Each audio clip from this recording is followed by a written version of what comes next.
All right. Hmm. All right. I'm back. I'm back live. Let's see. Let's see if it works. Works this time. All right. Hello. Hello. Hello. Apologies for that. Well, I'm not gonna post that previous video. So, again, always funny. My TikTok, my YouTube audience have no clue what's going on. But I just had to end my previous live because there was no one. The only co-hosts or creators who've also limited their live to viewers age 18 or older. She's done it already. Okay, let's see if she'll come up this time. Settings. Allow invitation from friends. Layout setup. Notify you when creators are live, etc., etc., etc. That seems to be fine. Okay, I don't really know why. We'll just do multi-guest. It's not that serious. All right, welcome back. I'm very sorry about that. My audience was set to 18 plus, so I wasn't the problem. Okay, she's joined. Let me see if it works this time. Co-hosts. You're not coming up in friends. Let me just try and search you and just see what happens.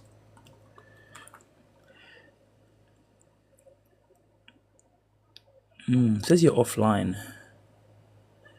Getting traction because it's happening to other Africans. Yeah, okay.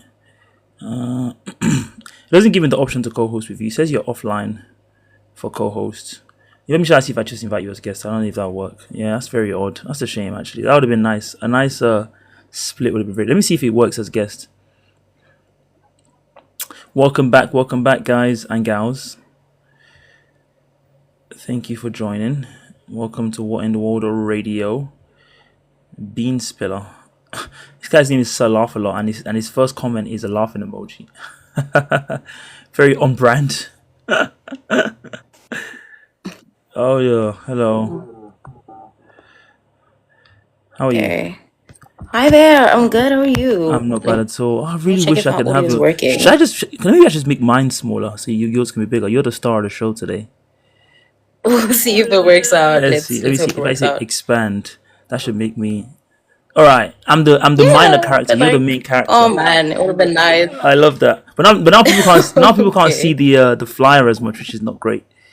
Yeah, the person asking the questions. They're here for you. No, I mean, but it's even more the flyer. Like, I would like them to see the flyer because people come in and. But anyway, you and I know what we're talking about. But it would be nice for them to be able to see, like, what's going on because people come in with their questions and all that kind of Yeah. stuff. Anyway, nice to finally meet you live and direct. Lovely to meet you You look too. very nice. Yeah. Thank you for having me. No worries at Thank all. you. Hope Thank it's not you. too late. How come you're doing this on a Friday night at 9 p.m.? What would you usually be doing at this time? To be honest, I am such a homebody. I probably would be like reading a book. Okay. So yeah, like, so I really am a homebody. I probably would like reading a book. Okay. And before we get into like what we're Yeah, gonna be I'm talking about, going through my. yeah, what? Yeah. Oh, I was just saying, like, there's like certain books I read once every year, just to, like refresh myself. So I'm trying to make it through Wretched Earth again, Wretched Earth. just to refresh. I've Yes, by never. Franz Fanon. France Fanon. Oh, okay. So Uh, you're really in your theory bag. It seems yes. like. I love that. Yeah, I study philosophy, dude. So like, Ah. it's my bread and butter. Oh, nice. Yeah. Okay. Well, it's a pleasure to have you on. When I came across your video, you did seem like you're someone that was very well read, very like, you have a lot of strong opinions, but it seems very informed. Like I could say that, this is someone that's been maybe watching a bit of Yeah. Chomsky or something. I don't know. Have you read Chomsky at all? Have you watched him? Of course I have. I've been a debater since high school. I debated competitively at university, Nice. nationally, and international. So like, Amazing. you're dealing with, I call it theater kids who want to be president. So Oh, you have to know do your stuff. do you have political ambitions? Absolutely not. um, no, Okay. no. I've been encouraged to, but not at the moment. Not at the moment. That's what they always say at the start. That's what they always say at the start. I think I'm more like a A teacher. teacher. I'm a Oh, teacher. Like my mom was a teacher. I enjoy disseminating knowledge. I don't Right. think, Sounds good. yeah. Sounds good. Okay. And then maybe if we can get an idea of, you just mentioned right now you're reading Franz Fanon. If we can get an idea of your political, background, leanings or whatever, just to give us some color on the conversation before we get into it. So I'd call like my awakening or consciousness at about like 14, 15. I'd always been a reader. I would say I'm a leftist. Okay. Or let me put it rather way, I'm a liberal. So rather than left and right, because I feel like it's a very American framing, and I don't think American Democrats or leftists are actually liberals. So a lot of my reading, my foundational reading, is very Pan-Africanist, very strong on my African theory, very feminist. I've dabbled even in like anarchist reading. Obviously, if you're a liberal, you've read communist readings and socialist readings. So I would argue that like I'm liberal. I do tend to lean more liberal. Right. Yeah. It's funny you mentioned that because in the West, liberal is like a slur. People use the word liberal to like insult people. Oh, you're a liberal. Because like, but to be honest, it's a thing that happened specifically like so in the 1960s. What happens in America is there is big legislation that doesn't allow people to buy as much election propaganda.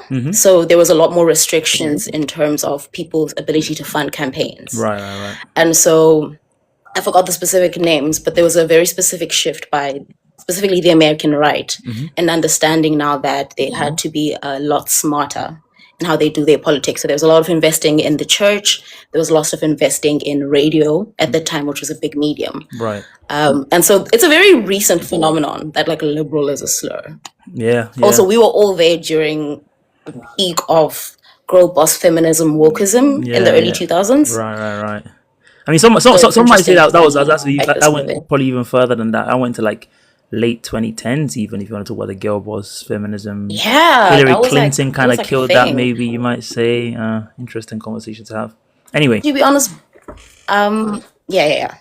We're talking about your country, South Africa, and I think the reason why we're having this conversation is because I came across a video of yours, and in that video you talked about the plausibility, shall I say, that Israel is fanning the flames of the March on March movement, and I forgot what the name of the other one was called. I don't know how to pronounce forgive me. Operation Dudula. Dudula, there you go. There's that one as well. Which was the predecessor to this one. This one, okay, yeah. And so I'm very curious to hear your thoughts about, I guess how you kind of came to that kind of, I won't say conclusion, but like introduced that theory and any evidence you might say to support it. So I guess the floor is yours. Okay, sure. So first I want to premise this by saying like everything that I say, I welcome the audience to go vet and read about.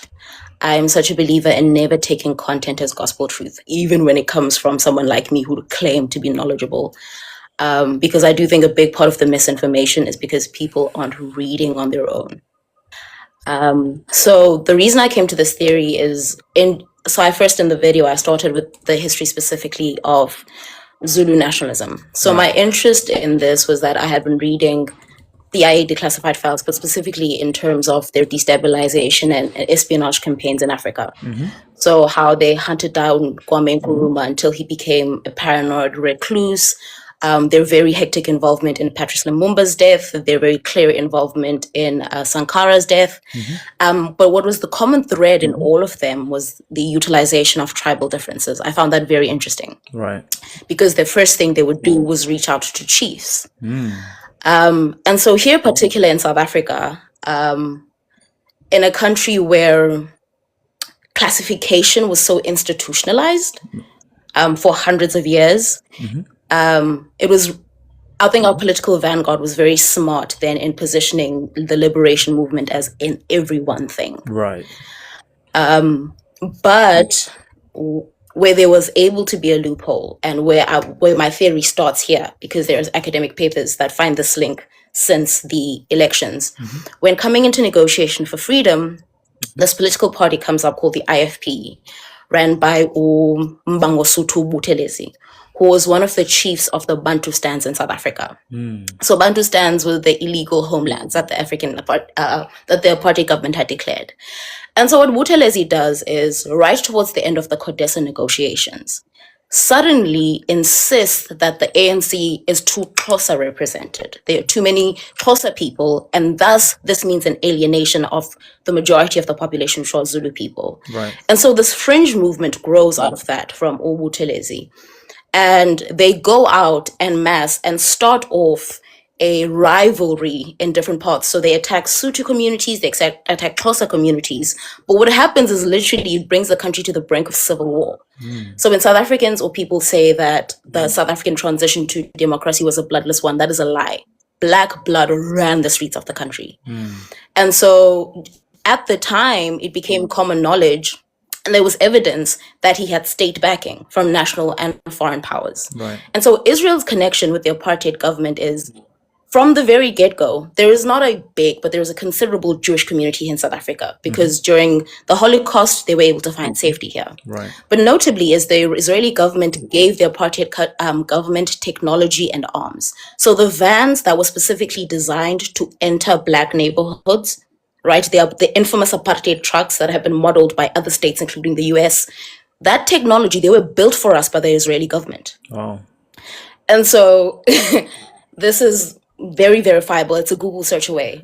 And so from the get-go, there is the understanding that when it comes to the settler community here in South Africa, the white settler community, there was already early investment by the Israeli government in creating ties with them. Right. And so Ubutelezi, the only way he was able to be quelled is, one, I don't think Zulu nationalism was able to take a foothold with most Zulu people.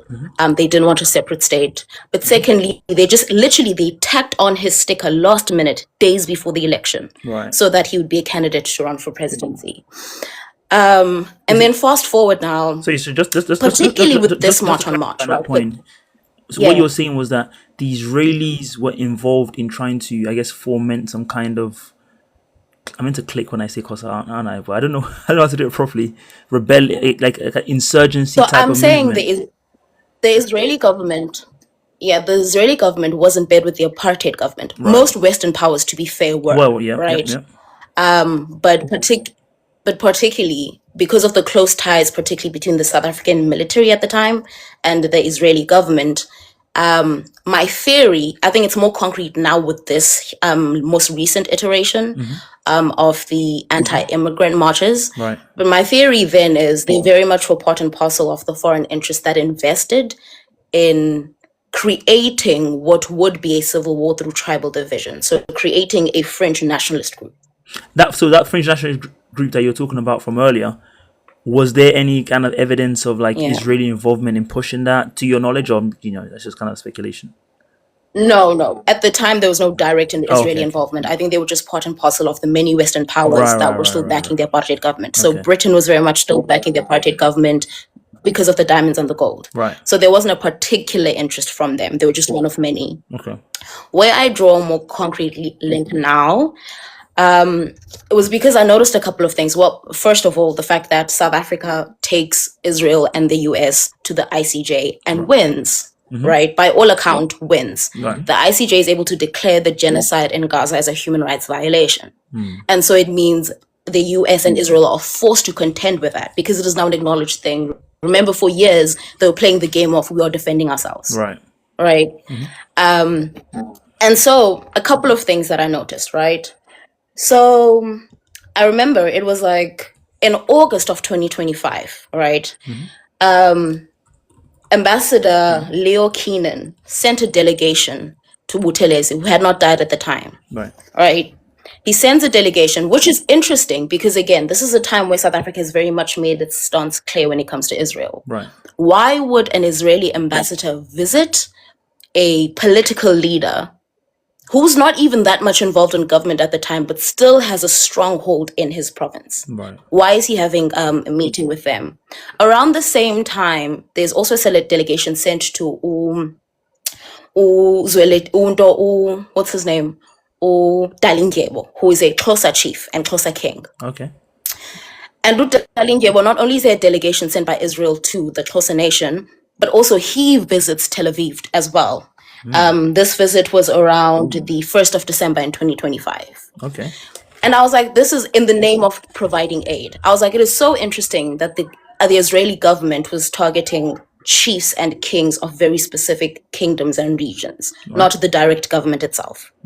I was like, that made no sense to me, right? And then you have Zwelithini, the Zulu king, the Zulu monarch, right? Declaring that he does not have a political stance, but mentions that he had visited the Israeli embassy in Pretoria. This is all happening in 2025. Buthelezi again, the guy who started the IFP from the get-go, after having received this delegation, starts talking and sending public sentiment that South Africa should not involve themselves in wars that aren't theirs. Wait, so this is the Zulu, And then after the that, Zulu monarch you're talking about? this is a Zulu politician, The Zulu right? politician, But okay. it's not the fact that he's Zulu. It's the fact that he is the leader of the first bout of Zulu nationalism in this country. Ah, okay. Right. That's what's interesting about Buthelezi. But also someone who went on to be Home Affairs Minister. And I said this in this video, and I'm saying this again. When Buthelezi was Home Affairs Minister in the first democratically elected government, from the get-go, he made it clear that his sentiments were anti-immigration, or they were anti-immigrant. Okay. By 1997, so the ANC comes into power in 1994. Right. By 1997, he had deported 200,000, over 200,000 immigrants. Okay. That is a staggering number in only that couple of years. And to know South African history is to know that we have a long history of immigrant labor from China, Zambia, Angola, Mozambique, and especially the SADC region. We're not a country new to immigrants in large numbers because of the diamond rush, because of the gold rush. Right? So it was so strange, and especially the relationship between our freedom or our liberation parties and African governments. Most of them took shelters in those countries. Most of them got aid from those countries. They were the countries that were hardest pushing for sanctions against the apartheid government. So it was really interesting how we have your Home Affairs Minister from the get-go who's so strongly anti-immigrant. And this same guy is the one who was specifically visited by the Israeli delegation.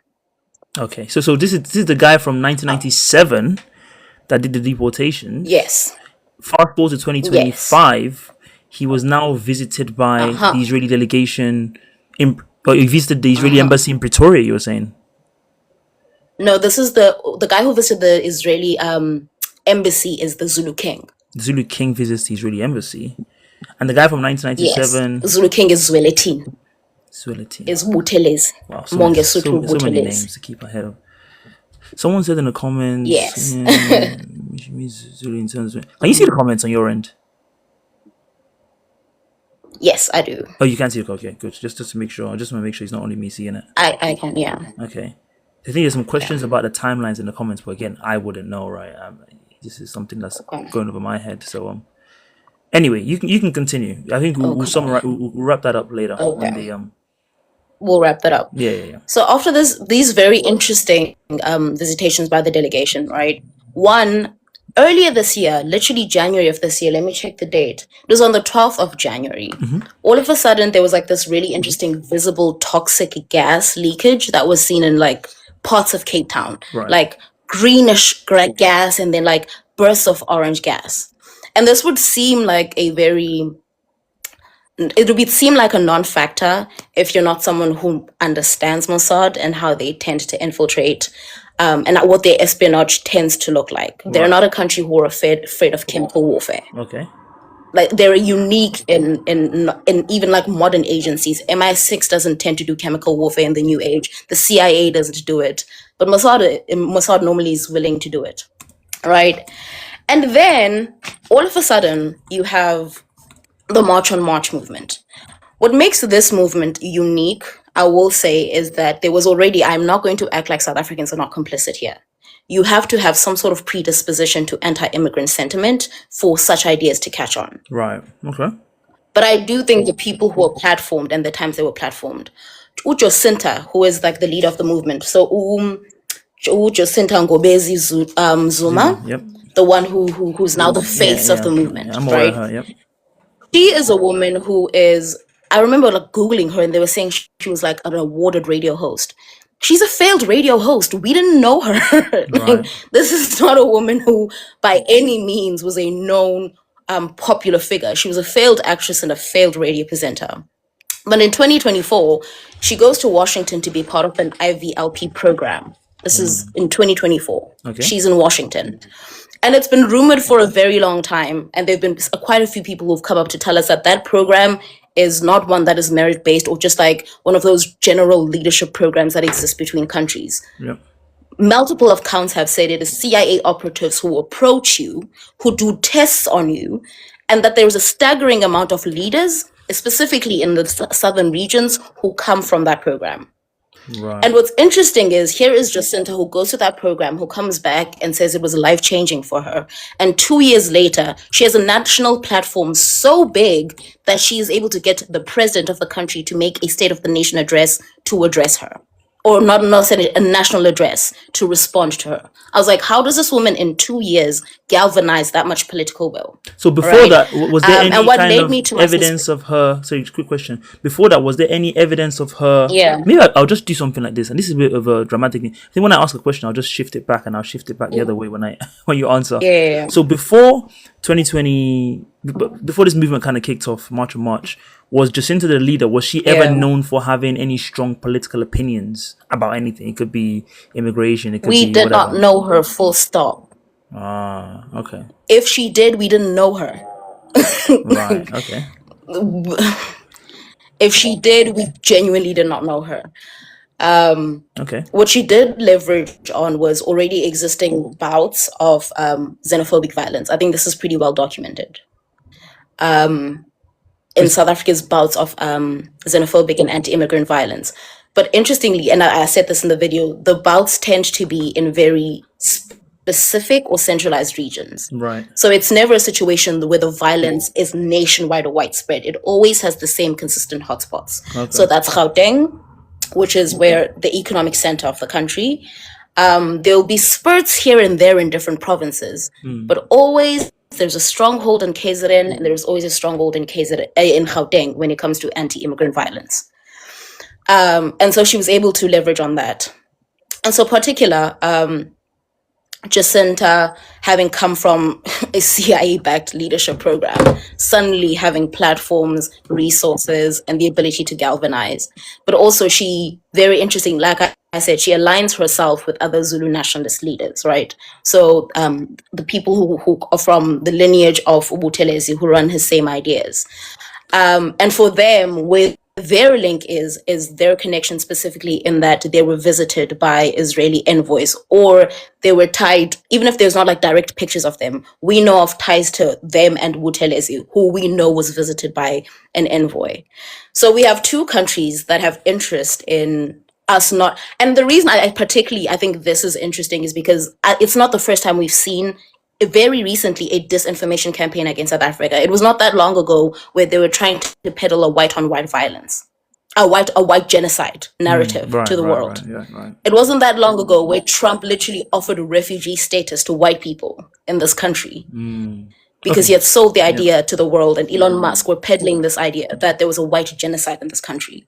There was no credence for that. Right. Studies very quickly disproved that. So it didn't land.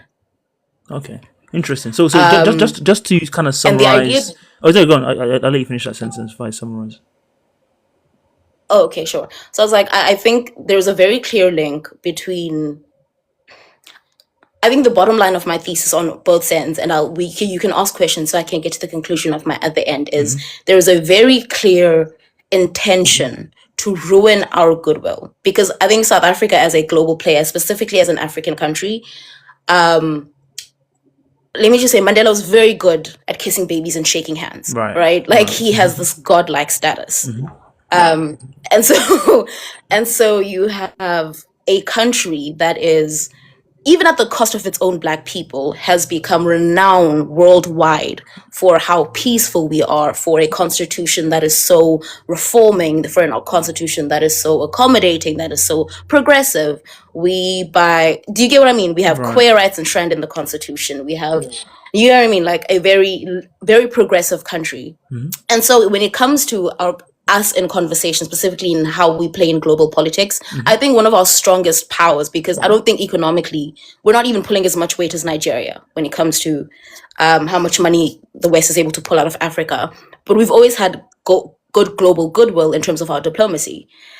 And I think this was further cemented when we were the country brave enough to take what seems like the two most powerful players in the world right now to the ICJ to Right. call out what the rest of the world had been seeing anyway. Yep. We leveraged on that and established that. And so the quickest way to be able to invalidate that is to then paint us in the same brush. We then, as a country, have no right to condemn Israel if we have a people who are parroting MAGA sentiments. Because if you listen, and we'll go on into the other stuff that I've seen, there are bots and a mass disinformation campaign that is literally parroting MAGA points. Like, and so it's like, what right do we have to condemn when we seem just as intolerable as they are? Okay. So I do think, your position yeah, right now is that kind of like this is being done to undermine South Africa's position on the global stage as I guess on the global stage a kind of balancing authority, right? Is that what you're saying? yes. Okay. I think it's doing it to undermine. I think a part of it is also just punitive and vengeful. And I think a part of it, and I think the most important part of it is in undermining our ability to condemn Israel and the US, they undermine the conclusion of that condemnation. I mean, one pushback That I can being, see you are very committing a genocide. right. I think one pushback I can see that someone might make is that it doesn't seem to be basically that big of a deal. I'll be honest. Like within South Africa is a huge deal, but it doesn't seem like in the world stage people are Yeah. now looking at this and saying, "Oh my God, these South African people are so horrible." It actually seems like people are viewing it as very much like an inter-African thing, and people outside of Africa aren't really aren't really paying attention to it. Especially if you think about how widespread it is. Like it's not like this is gripping the whole of South Africa Yeah. as like a national, like they're closing down shops and stuff. It just seems like quite a localized issue. So someone might say like it doesn't really seem that much of a. It seems like a lot of effort for not much, if I can say that. Well, how would you respond to that? I beg to differ. Yeah, I respond to that by saying one, destabilization is always a long game. Right. It is always a long game. It's not going to take one bout of violence. But what you do need to establish is reasonable doubt. You have to put those doubts in the global community. Like I do think you get my logic here. Like before Trump was able to be Trump, he first was the face of the birther movement when it came to Obama. Right. All they needed to do was establish Trump as a figure who is recognized, right, by the Republican establishment, and then make him the face of that. He didn't start off just with an election campaign. He was first the face of a movement that was questioning Obama's legitimacy, Right. so much so that Obama had to release his own birth certificate. Right. So there is always so many chess pieces that need to be put into place before you have your big hoorah, I guess. And I do think my other response is, again, like the whole it isn't a big deal is relative. Because as much as the violence is not widespread, I do think the sentiment is a lot more widespread that South Africans would like to admit. So in my own city, East London, we are in the Eastern Cape. There were marches here. None of them were violent. No shops had to be closed in particular. There was no incidents of violence, but there were still marches in the name of the March on March movement. And so I was like, it's about sowing those seeds of discontent. It's about sowing those seeds. And I do think I also disagree with the idea that like it's not that big of a deal. I don't think it's breaking news. But it is part of the news cycle now. I've seen it on BBC, I've seen it on Al Jazeera, I've seen it on CNN. Like I'm seeing it as part of the news cycle. So I think that's my response to that. It's Okay. not going to take a single incident. Right. Yeah. What about the point that it seems like everyone's kind of moved on from the ICJ case? Israel's kind of carrying on doing what they were going to do anyway. But the Americans are supporting them as they would have done. So some might say again, there doesn't really seem to be a need for them to do this because okay, these sentiments already exist in South Africa, like you said, it's not new in South Africa, right? So why would this specific bout of it Yeah. be so, Israeli motivated if, again, this is something that already happens in the country every few years anyway? What would you say to that? I will respond to that. One, the whole we've already moved on. I think understanding that something isn't part of a news cycle and it's still being able to affect geopolitics are both true at the same time.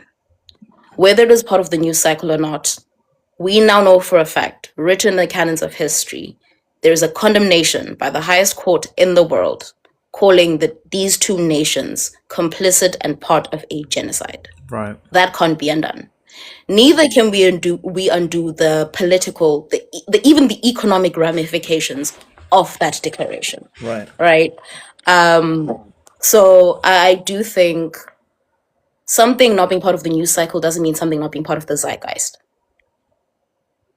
Can you Because it's can you now see common me knowledge. okay, It's now or am I common. cut off on your screen as well? Yeah, Like, you're cut off. Like half of you is cut off at the I don't top. know why it's put me all the way over there. Just ignore it. Yeah, Okay, I mean yeah. that's not a bad. And I Anyway, do sorry, think go on. even in the whole, yeah, but even in the whole, like these bouts happen every couple of years anyway. Yes, I can agree. The part where I can agree is that every time there are times of economic instability, the bouts happen.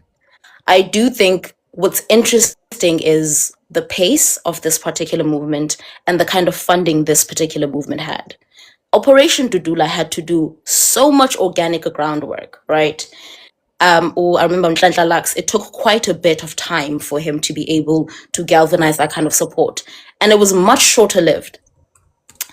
I think with this one, again, like Jacinta went from a nobody to a face of a movement that's making the president respond. And but also the kind of, I was specifically talking to the very clear money trail that is there. There's shirts that are there, there's trucks, there's big loudspeaker, there's very clear financial investment. And so it's like, where's that money coming from? Fair question. Fair Like question. where's, yeah, I, so I, sh- I should say, where but is this money coming from? It's the fact that just like identifying a conceited effort with the resources put behind it. Like right now, we know that Israel spent $4.1 million on trying to create a what's this thing? Like a geo border, so that they were trying to get churches to buy into, one, pushing Israeli propaganda, but secondly, creating like a geo border so that when you entered certain regions, your algorithm would automatically put pro-Israel content that would be specifically around church areas. So it's like there is like, whether we like it or not, there I is do a. think people can accept that we can't stop Israel and the US. But what the US and Israel, are very panicked about is the fact that we are seeing in real time the damage they're doing. It's still making us angry. It's still receiving condemnation. I don't think these states would put so much money in trying to rewrite a narrative. If it was a game of we are just exercising power, we don't care what the world thinks, I don't think there'd be such a considered effort to try clean up face. Yeah, I mean, I do hear that. I think Yeah. anyone that would Yeah. put it past the Israelis. I mean, come on, we know how these people are like. They're very petty people. They are the kind of people that will be involved in stuff like this. I actually prefaced when I started the previous live that was cut off. I talked about how there is well documented Israeli plan to try and push this clash of civilizations with Muslims and say, oh, there's the Judeo-Christian alliance combat this Muslim hordes of Arab people or whatever. That is something they do try and do. So it's not implausible that they will do something similar to Africa. By the way, guys, if you have any In questions fact, for Lerato, please feel free to yeah. type it in the comments, and I'll be asking her as and when. I think someone mentioned they had some questions for you. I think it was Frida. So she had some Yeah. questions for you, but I don't know if we can do. Okay, so we're actually doing guests right now, but yeah, if you could type it in the comments. Yeah. If anyone has any other questions for myself, for her, any contributions to the conversation, please feel free. Yeah, actually, in response to like the anti-Muslim sentiment, and this is the part where I was like, "This is the smoking gun. We've got you." So suddenly, I saw like a bunch of bots that suddenly had like Islamophobic sentiment claiming to come from South African accounts, and we know, right? And South Africa is a lot of things, Right. but religiously intolerant, Islamophobic is the furthest thing. And this particularly happens because the Deputy Minister of Education is announced. and his name is Youssef Kassim. Youssef Kassim has a long documented history of a political rise in this country. He was head of the SRC for in his university. Like, this is someone's political career we followed. And I promise you, under the announcement of his new post is a slew. They were calling him things like a towel wearer. South Africans wear dukes. Who in South Africa would call like a Muslim man a towel wearer? And like, also you can see on Twitter, fortunately, you can see where the countries of origin is from, where their tweet is coming from. And tweets will say as a South African, but the account is from Hong Kong, or as a South African, but the account is from Tel Aviv. It's like, What is it? Ethnic lot of native. it was so insane to me, right. right? Like, it was so left field. Like, Interesting. why? And again, I think again because all of specifically the language that is used it's MAGA dog whistle, Right. right? Even when because we have an immigration crisis, but we don't have it for the same reasons that MAGA does. So it makes no sense that in the timelines, in the For You pages, that were a very big part in galvanizing the March on March movement too. Well, really? Like, Okay. this started off primarily as an online movement that went to the ground, Right. right? I don't think it's like If people genuinely that don't want. the reasons why are so MAGA adjacent. And Like, it makes no sense to me. someone had a question which was about, you know, what if people genuinely don't want illegal immigrants? So that's something that I think when I had my last live stream, we did speak about that. Like, it is a, I guess, genuine concern, you might say. Like, I guess everyone in their country has a right to be like, we don't want other people here. It's their house in a way at the end of the day, right? How do you then separate, Yeah. because again, what we've kind of talked about, and I do take your point on the fact that the Israelis are very capable of this, right? The Americans are very capable of this, but a lot of it, we have to admit, is somewhat circumstantial. So how do you then say, like, how much of it is just genuinely, if you had to put like a percentage pie or whatever, how much would you say is just genuinely people just feel that way, and how much Yeah. would you say is kind of like, stoked through dastardly interference? Oh, I'm iffy on that, right? Like, I don't wanna, because for any idea to be able to like take root so much so that people are able to take to the streets is because it is rooted in something. Right. And I will say, right, it has to be. Yep. And especially in a country where hierarchies were enshrined so much. And even in how South Africans perceive themselves in comparison to their African contemporaries, Right. I do think as part of general South African sentiment, we are taught a humanization of people based on that hierarchy. And so when you consider yourselves better than other African countries, by virtue of infrastructure, by virtue of access, I do think, and there have been academic papers that have tried to make this connection, right? That our specific history of apartheid has a lot to do with how the average South African feels about immigrants. The idea that they feel themselves at least a tier above. So if the black man is below the white man, then the immigrant is below the black man. Okay. So there's a genuine, like, South African supremacy mindset relative to other Africans. Is that a thing that's widespread? Yeah, I think it's more like, I think there's like a hegemonic acceptance of our superiority in comparison to other African countries. Right. I'm sorry, like, I love South Africans. I do think we have to be honest about that. Okay. Like, I'm probably gonna clip this bit, so you might right, expect like, me to say disagree or agree with you. So bear that in mind. Bear that in mind. yeah. No, it's okay. Like, I'm more than willing for people to disagree. But that being said, I do think even with that in consideration,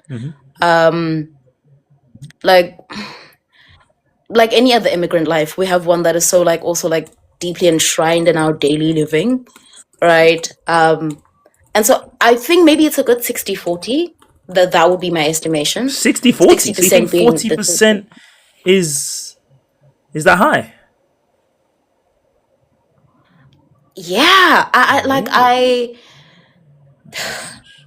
do think specifically in how like immigration works in South Africa, right? Like, one, considering how long the history of immigration is, it's colonial. That's how long the history of Right, right, immigration in right. this Of country course. is Yeah. from other African countries. Two, but also how immigrants function and exist in South Africa. So a lot of them marry South Africans. They settle. They build community here. They learn vernac. So it's not a situation where you have, for example, like the Jewish New York community where they insulate themselves, Right, or right, like a right. Chinatown in the States. This is not like insular immigrant Communities. communities that Yeah. function and sustain themselves to a degree. These are immigrant communities that are part and parcel of South African communities. Like I remember, even when they talk about, like, for example, all these shopkeepers that are foreign nationals, they met a very clear need. For example, foreign shopkeepers, right, or Mm-hmm. spaza shop owners. Mm-hmm. One, they are able to sell products in smaller quantities. So you get sugar for 2 rand. You can buy bread for 5 rand. That's something you can't get at a mainstream store. Right. Three, the ability to get groceries on loans. You can go, before things got bad, you could go to my friend and say to my friend, I'm not going to get money until the end of the month. I need groceries for 1,000 rand, and having like a ledger that says you paid back at this time.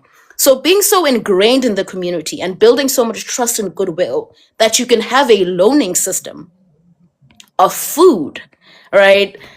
I think that's meeting a very clear need in the country. You cannot walk into ShopRite and tell ShopRite, or, or walk into Checkers, or walk into any of these mainstream stores and build that kind of community. These Right. spaza shops have so instrumental to communities that a good number of them are even used to be able to pay out our social security Right, benefits. right, right. So Okay. you can go to my friend and get your SASSA grant.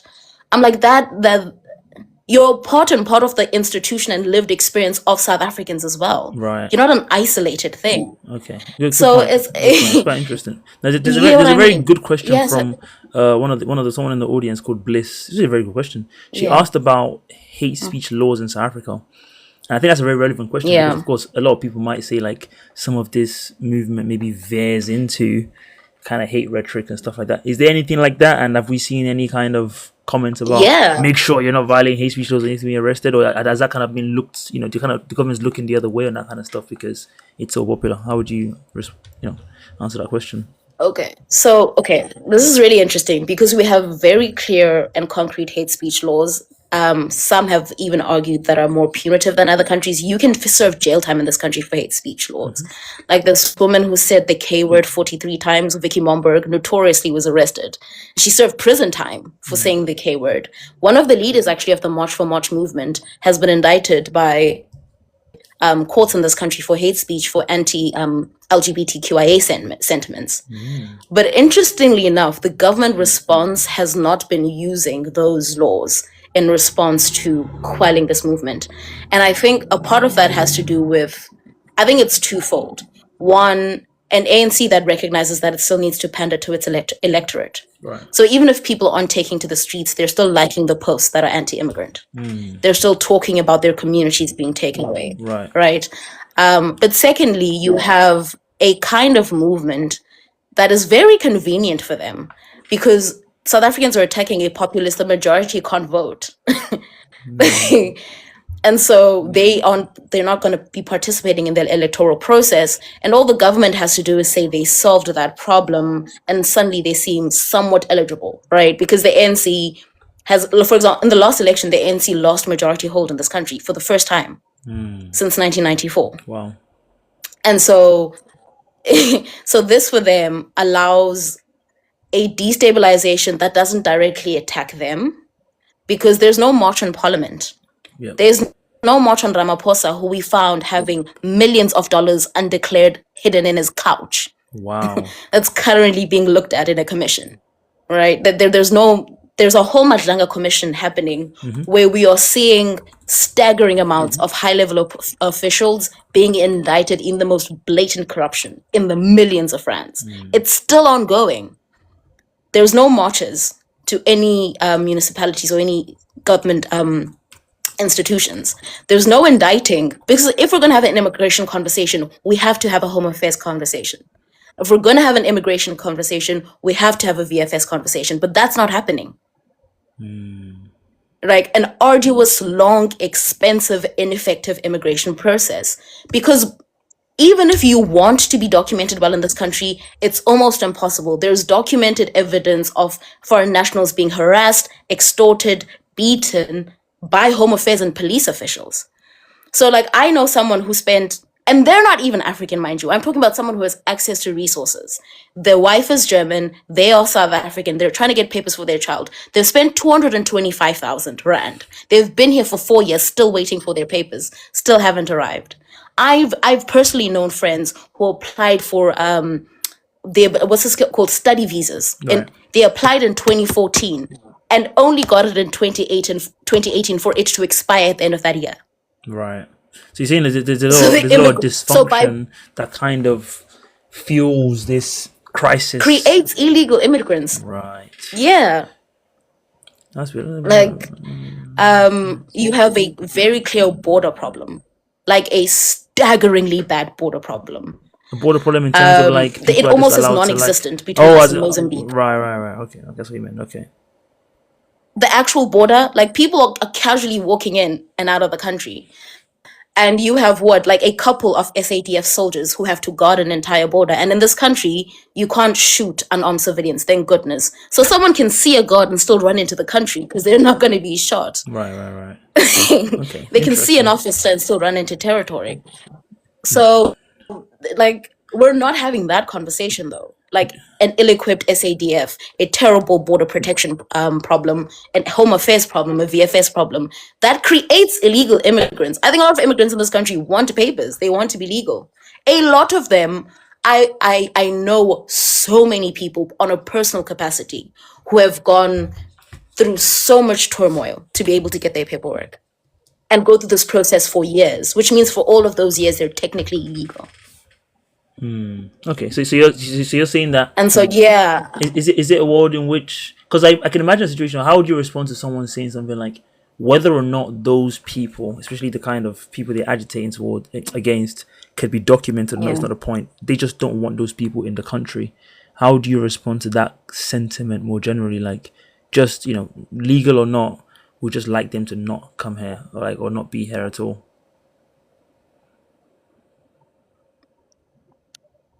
I think it's Afrophobic. Okay. I think it's Afrophobic and it's xenophobic. Because if the issue is immigration in general, it wouldn't only be attacking black faces. Do Right. you know how many Germans are illegally in this country? The leader of the secessionist movement in the Cape is a British guy who's been here illegally for almost 15 years. Okay. He's not been deported, not once. Right? Right. We just now, like I think a year ago, South Africans had to be up in arms and stop a piece of legislation in the Western Cape that would grant so many more rights to digital nomads who are already pricing out Cape Townians. Right. Right? And so even when I hear conversations like, because I also don't want to, I don't think groups of people should be saints in order to have rights, but I don't think it's also like fair to dismiss the lived experience of people. Mm-hmm. So when you're saying, for example, like Yeovil, for example, where there are strongholds of cartels, where even where the South African police can't even go because they're strongholds. Wow. Do foreign nationals disproportionately disproportionately commit crime? No. But are there incidents where foreign nationals have been able to utilize the loopholes and the dysfunction in this country in isolated instances to be able to? Yes. So I'll make a very clear example. I'll be very frank. Mm-hmm. Like, I know, because Nigerians come up a lot. There are areas where there's strongholds of Nigerian cartels who traffic drugs and girls. And so I'm like, okay, you're attacking the Nigerians because you have a problem with crime. Mm-hmm. Fair. What about the Estonians, Serbians, Israelis, and Italians who give them the money, who cook the drugs for them, who distribute for them, who build the businesses to wash that money for them? I'm not hearing calling for their blood. Right? So do you Insofar as think that's immigrants in this country, intentional? Like, I it's feel like because I think maybe some people might say what you're describing. absolutely. Some people might say what you're describing is kind of like, I'm saying it's a politic that beats down. yeah. I mean, I guess those people would say that they're also down, right? It might sound like the people that are looking at. whataboutism, No, right? And this is I wouldn't even take that angle. like, I'm like, I don't think the angle is what's about. I'm thinking maybe yeah. something like those people themselves, the face of that syndicate network that they interact with, are the, you know, the Nigerians. If you're talking about the Nigerian example, so for them to be able to say, oh, Yeah. actually, it's all linked to the Israeli or Estonian financiers, that seems a bit of like a convoluted point for them. What they see is the Nigerians that doing the, the hard crime basically, and so their ire is at those people. Is that just because those people are Nigerian and they're African, or is it just because those are the people they interact with? That seems like a fair pushback. Okay. Okay. And I think maybe I'll be able to like cook this idea better, but like, okay, let me make like a comparative. If South Africa was a country that was relatively safe until we saw these isolated incidents. So if we're talking about Sweden, that suddenly has a festival where a notable amount of foreign like immigrants attack and rape women en masse in ways that had been unprecedented and unseen in that country, maybe I could take that as a consideration. But not in a country where 50,000 people die a year. Right. Like, not with our kind of crime rates, right? Like, if your criminality is only justified when it's done by the South Africans, that feels weird to me, because then I'm like, oh, then it's just Afrophobic. I mean, Because the same problems you will have. Right, go on. Yeah, go on. I'll let you finish. So here's my chat. I'm like, okay, the faces of the Nigerians, you want them out. If there was able to be, okay, let me try to condense this. That is a policing problem. Okay. A crime problem is a police problem. It's not all Nigerians problem. The issue with how this particular thing is framed is that it is a Nigerian problem, not a crime problem. It is a Nigerian problem masking behind crime. Because those syndicates pay South African officers to be able to operate with impunity. Those syndicates sell to South Africans.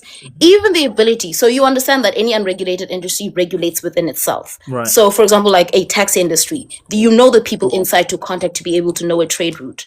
So the drug routes, knowing territories, where to sell, who to sell to, who the bosses are to talk to, those are South African. Right. So if it is a crime problem, it is a policing problem. If it is a thing where, like, I do think, okay, and this is where, like, again, I don't want to dismiss the lived experience of people. I don't think it's fair not being able to enter a territory or being able to enter your own community because of a stronghold of cartels. That's kind of crazy, yeah. If it is because, yeah, that's not a crazy thing to say, yeah, arrest and deport people who commit crime and are foreign nationals. Like, I don't think that's a crazy thing to say. Okay. Like, I don't, right? I don't think it's a crazy thing to even point out that in specific areas there's a stronghold of foreign nationals. Like, I don't think people are crazy in feeling that way. Okay. I do think, the reason I can boldly say it's Afrophobic is specifically in terms of the response. So one, you're looting shops, you're dragging people, like families, out of their homes. You're like, you're harassing people. And again, because this is a politic that races to the bottom, you have South Africans who are now being profiled as foreign nationals who are being attacked. So if you're too dark skinned, you also might be targeted. We know this is already happening because it's documented. Right? The same race to the bottom that wants to be exclusionary is even making, like, a Tsonga family was attacked in Germanston just 2 days ago. Yeah, I saw that. Where a girl was dragged out of the bathtub naked, right? Like, families, because now it devolves down to a politic of hate. So now people who aren't nguni enough are being attacked. It's like,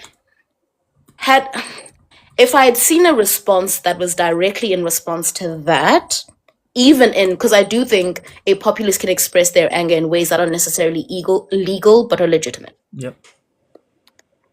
But I still think that's a fair thing. As a general policy, as a general idea, I think that's fair. So someone like yourself and others that might say it's Afrophobic, that, again, maybe some pushback would be like, that seems more like a coincidental thing than in a world in which, people are talking about why you're not coming after, Dutch people and all these other immigrants that are illegal. In a world in which those people form these, I don't want to use the phrase, but underclass, that are the ones that are more readily seen in crime and all that kind of stuff.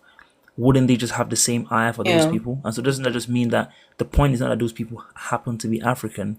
The point is that those people are just the ones involved in that kind of stuff. And sometimes again, a lot of African countries around South Africa are obviously poor, right? So you're gonna see those numbers, and that's not because they hate fellow Africans. It's just like if you're from a poorer country and you're here, I guess it might be okay. But again, we don't have to tolerate it, quote unquote. We can just be like, we don't really need that here, because if we had a choice, we'd rather not if we don't want to.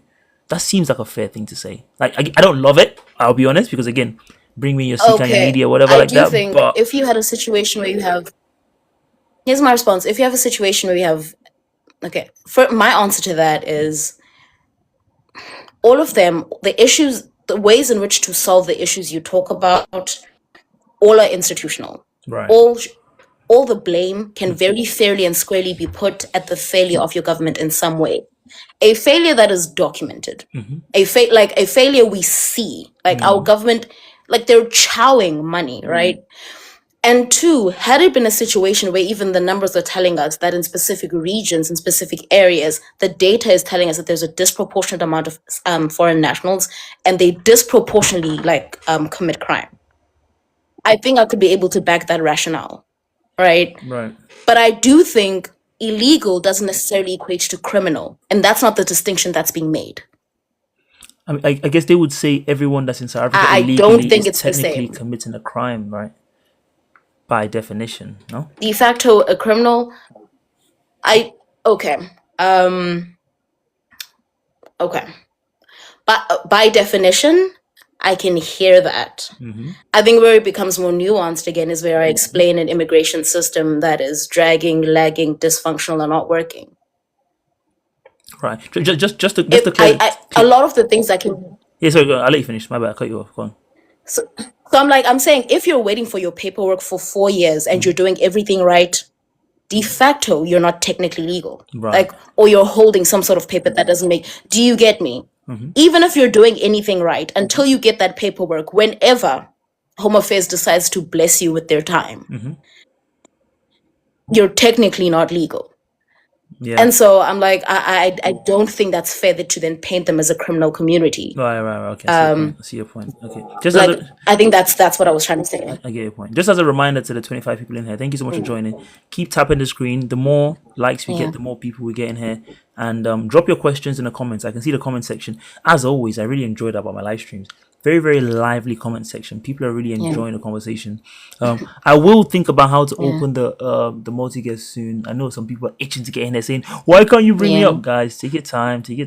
Yeah. We're gonna get there. I Because I do think Dorato's views and get her thoughts on some specific questions. Obviously, we and to transitioned be from very talking clear, about one second. We transitioned from talking about the motivation for the protest in terms of like how culpable Israel might be in trying to fuel it. Now we're talking more generally about her view of what the problem as she sees it is. So again, I'm sure some of you might have some strong thoughts about that.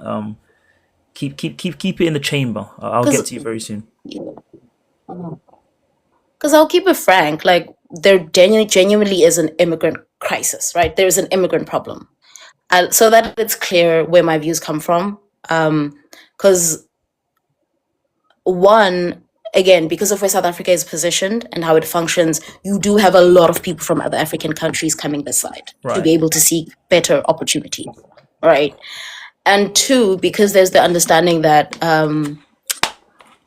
like a lot of, like especially looking out neighboring countries like Zimbabwe, where people are crossing with everything they have, like from a place of desperation, like a need to want to better their circumstances, right?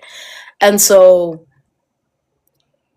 there is do you get what I mean? Like there is an immigration crisis. Like I think that's not an unfair thing to say. Okay. I don't think, yes, right. Like I don't think that's an unfair thing to say. Right. I don't think it would be gaslighting of me to say, no, we don't have an immigrant problem. Everything is copacetic. Right. it would be a straight up lie. Right. All right. And I do think there are genuine problems that come with mass illegal immigration, like infrastructurally, in terms of bureaucracy, etc., etc. I do want to be clear that I acknowledge those things. Those are real realities. You have a country that is seen as a haven for better living, better quality of life. Right. All right. You have right. So like I do think that that's very clear. And you also have a country that is predisposed in having social what's this thing? Social benefits Welfare. Yeah. Yeah. in a way that is, I think, far better than other African countries. So Nigeria even doesn't if we have don't have any the of that. best I'm healthcare gonna go system ahead in and the tell you world, now. Nigeria has no social benefits to speak I've of. visited. I love like, you know what, like I say this with all the love of my heart. I love Nigerians. I think they're some of the most industrious, ambitious people I've ever met. No one deserves Nigeria. Like I it is so, I Yeah. do think like oh my goodness, like like the deep lack of infrastructural care, like Very depressing. I couldn't imagine trying to it is whoa. All right. Let's It genuinely it blew my mind. let's transition the conversation slightly to the South African political situation as it stands right now. Obviously, we've kind of touched on it somewhat in terms Yeah. of the immigration. You've talked about the fact that you think there's some wider issues at play here in terms of immigration is not great and this is not great. Yeah. I can see the comments. Well, of course you look Nigeria. They're teasing your love for Nigeria. Now, I want to get your take on the South African political situation as it Okay. is right now. You've already mentioned that. I was almost say the AOC, ANC lost their majority in the Yeah. last elections. Can you talk me through, as you see it, the general mood of the country politically? I'd be very curious to know, as someone from the outside looking in, what exactly is the country going through Yeah. right now from a I political think South perspective? Africans are I think South Africans for the first time in a long time are genuinely and legitimately looking at other political parties to invest into. Right? South Africans are deeply like dissatisfied with the ANC in general. Like the general sentiment is that like of course there is the stronghold, the understanding that this is our liberation party, they fought for freedom, etc. But the like them losing the majority in the way they did is very indicative of the fact that people are looking for solutions elsewhere. Right. And so that means that there's a vacuum now. And so before we had a politic that was very, I'm say grievance politic. It was a grievance politics. So it would be breakaway political parties that came from the ANC. So COPE being a breakaway of the ANC, UD, like they were often breakaways, right? Right. But specifically in the last election, we saw very new political parties popping up, right? Like Mkondo Wesizwe, like Action SA, like that are genuinely coming up in wanting to I guess take up that space that's needed. And so, but what's interesting, right, is that even though we say we have a politic, I do think, like most states, I think this is a personal opinion, we do have a very bread and butter politic. South Africans want jobs. South Right. Africans want housing. South Africans want good on the promises that the ANC made to them for mass redistribution. Like South Africans, like, do you know what I mean? Like South Yeah, of Africans want course. access to water. They want access to education. Like I think that's what South Africans just want. They just want a government that works. Right. And so what's happened now is you have and I'm like iffy to use this word, but I've seen to a degree like a populist politic that's had little spurts here and there. So with Mkondo Wesizwe again, there was a very clear echoing of like anti-immigrant sentiment there, but also in wanting to like restructure the country and be stronger, invoking. So Mkondo Wesizwe initially was actually the name of the armed wing of the ANC during the resistance. Oh, really? And so they invoke, yeah. And again, and ironically enough, Jacob Zuma, who was president of the country and was head of like Mkondo Wesizwe, used to be the head of intelligence for Mkondo Wesizwe Right. Okay. back then. So it's an invoking of a very similar sentiment. So like a militant move for justice type of thing. Do you get what I mean? Good But brand, like good in terms branding, of their good branding, I must say. great branding, but their policy, personally, I found really problematic. I was like, what do you mean you want to conscript South Africans? Whoa, whoa, whoa, whoa, whoa, whoa, whoa. Wait, so Like, what do you mean forced where conscription? did that come from? What was their logic behind someone? Can you give us a flavor of like some of those. I guess that was a breakaway ANC movement. Can you give us some flavor of like what kind of stuff they were preaching? And Yeah, like I'm going to try my best. Like I'm always open to correction. The feel I got from Mkondo was where in wanting to address, I guess, a Britain part of politics was more of like a strong government, a very paternalistic government approach. Right. And then from the EFF, you have like a quasi-socialist approach. I do think the EFF in policy, purely in pure policy, very much invokes most of ANC policy before Codesa. So there are question like issues like nationalizing the mines. The ANC wanted to nationalize the mines before. Then they had to negotiate for power in the country. Then suddenly that wasn't part of the national agenda, right? So wanting to nationalize the resources in the country, pushing for mass redistribution, free education, etc. So the AFF, in terms of pure policy, is a somewhat socialist, in terms very socialist, very Pan-Africanist, very much borrowing from that liberation rhetoric. You have Action SA, which is just neoliberal, just good old Action neoliberal. SA, Like okay. I'm not even gonna, yeah, just good old neoliberal. They have funding from Israel. They back the IDF. Like it's a mess. Like, and then you have the longest running and the second biggest political party in the country, which is the Democratic Alliance. The Democrats, okay. And the Democratic Alliance, I don't want to be reductive in terms of policy, also very neoliberal. But where they get iffy is that they're just, to a degree, very blatantly serve white interest. Like right now, the South African Constitutional Court just ruled that they had been doing racial spacing in Cape Town. Right, like they had made Cape Town unlivable. It was years of a fight. But it's like wait, so like is the the former Democratic leader of, Allowance, like, is that where, like, because again, I haven't even done the racial, breakdown of politics. Is that it's where a lot white. of the white people? The face is white. Okay. Yep. Yep. I'm not even gonna. The leaders all white. I think there was one who was Black Muslim Imani, where they were trying to change face. That didn't last long. And even he had to have a white wife to be legitimized. Like it's okay. So it's like like the their former leader, Helen vestige of Zille. the white leadership of South Africa from yesteryear, kind of. Absolutely. Okay, Like the former leader was talking about how colonialism actually had benefits. Like ugh, it's a mess. I promise you, swear. Helen Zille. And then you also have some like Freedom Front Plus, which is just good old Afrikaner nationalism. Very apartheid, good dog whistles, like just very much invoking the old Boerland. Very much, they were also very big and instrumental in pushing the white genocide, farmer genocide narrative. They were the ones appealing to the American government to be able to push that narrative. So and then some older ones that have lost traction over time, like the UDF. So in And terms so of you do have little pop-ups and like in terms of political positions, like let's say, when's the next presidential election? Do you have Yeah. separate president, or do you have parliamentary elections and then the head of the parliament becomes the president? How does it work?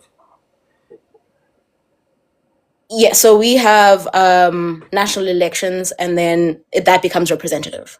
So parliament will be based on the representation of the political parties that won. Okay. And then you also have your more like the more upcoming elections. I know in my region, you have the more local elections Okay, of course. where you're looking at municipalities. And the president Right. is from the biggest party, or is that how he's picked? Or Yes, the Okay, president is from the biggest party. okay. Yeah. Interesting. So president of the party that has the That has- majority will be president kind of of the like the country. prime minister. Okay, similar. Okay. Yeah. And it's so based on Yeah, what you've seen pretty so much. far. Like, okay, we have this March on March stuff, right? President's met with them. When are the next elections? If I can understand. Let me check. I know the local elections are coming up pretty soon. No, I meant I feel like we've the been suffering parliamentary. Ramaphosa for so long. I feel like he's been around for Yeah, ages. I remember check when he now. took over from Zuma, and I think it was more like a transitional thing. But he's been around for a while, hasn't he? South African parliamentary Yeah. elections. Well, Let me check now. that's not true. The I ANC, should the know ANC this. picks the president. I mean, he's part of the ANC, no? I don't think we're saying anything different. I don't want to Yeah, call he you is. Zara He's again. president of the ANC, so he's president of the I country. forgot her name. They're going to be in 2029. 2029. Yeah. Okay, I mean, so that's a very long way away. Yep. I didn't The even- general election. that's a very long way Yeah, away. yeah. Oh, Because we okay. just recently had him. Ah, right, We right. just recently had him. And what was the? Maybe So we should that's talk where. backwards now. Then, what was the kind of key defining issues of that? If you remember correct, like, do you remember what the main issues were? I'm just trying to understand the local South African politics. Because right now in Nigeria, for Okay. example, insecurity would be So, the massive issue yeah. in our elections because we have a crisis of like Yeah. kidnapping and terrorism. So that would be the biggest thing. So, post Zuma presidency, South Africans were one deeply concerned about corruption, Corruption. right? Okay. Because state capture had been national dialogue, right, at the time. And Zuma had royally screwed the economy. Like, like that's when I genuinely think Jacob Zuma was a litmus test for how much South Africans could take from the ANC. Like, we've never seen corruption, because I think all governments can be corrupt, where it was so institutionalized and Right. in our face. And so the post Zuma ANC was all about cleaning house. That was the idea they were running on. And Ramaphosa was at this time seen as best of both worlds, because the idea is that he was a billionaire in his own right. He would not need to be corrupt. Right. But also having had a very long history in South African politics, being someone who was seen as rather level-headed even in his policy, because Zuma was very much like a charismatic leader. Because and I will say South Africa does have a very we lean towards charismatic leadership. Like, Right. we like someone who can kiss babies and hug little ones. And so much so that, like, the reason why Nelson Mandela got to be a god figure is because, even by his own admission in his own memoir, the de facto president of the country was Thabo Mbeki. So the person actually managing the country on the ground was someone else. So he got to be the face as president. And then Thabo Mbeki has his own run of presidency. And yes, he had very clear failures on his end. I'm not going to lie and say he was a perfect president. But there were also very great legitimate wins. His biggest failure in losing national interest, other than really terrible statements about the AIDS crisis, was that he wasn't likable. He wasn't likable. Interesting. And then you have Umsholozi with a rallying cry, with this boisterous song, Shiniwam, Shiniwam, had the country captive. Right? And even when he was just very clearly failing, he was always, even at the height of us understanding his corruption, you'd still see him being memed. Like, his speeches where he'd stutter, or even sometimes, like, very blatantly, like, dismiss the accusations against him. There was always this likability element to him. And so I guess Ramaphosa could be seen as someone who could meet both worlds, someone who has business expertise, someone who has long had a history. He was the chief negotiator of the ANC during the transition from the apartheid government to the ANC. So the idea was that he would be the guy to clean up house. And my goodness, did things get royally worse. Oh, wow. There's things he can't control, like, for example, the pandemic happening. And I will give him this. He handled the pandemic in terms of insulating it really well. But there were billions that were poured in terms of aid, that we watched in real time as South Africans being mismanaged grossly. Right. Like, in real time, like money meant for PP, like money meant to save lives being misused in real time. And so we saw, I think, what felt like a repetition or even worse of this capture of the country. So his failure to clean up house, his deep failure to create jobs, because South Africans, 60% of our youth is unemployed. We have a heavy unemployment crisis. And he promised employment. That was a big running point for him. I will create jobs. He was even talking about our old sectors like mining being considered sunrise industries instead of sundown. So heavier investment there. Unemployment got worse under him. So much worse. And so by the time the lost elections came about, I really think the ANC held on by the skin of their teeth because they have been the Liberation Party so long. That's why now they have to create the government of national unity, because they lost the majority. South Africans were fed up. Okay. Interesting. And so, yeah, I do think you have an ANC that understands that they cannot run on results. You have an ANC that can't point to, but look at how much we've done. So And you have an ANC that, yeah, you have an ANC that is very defensive.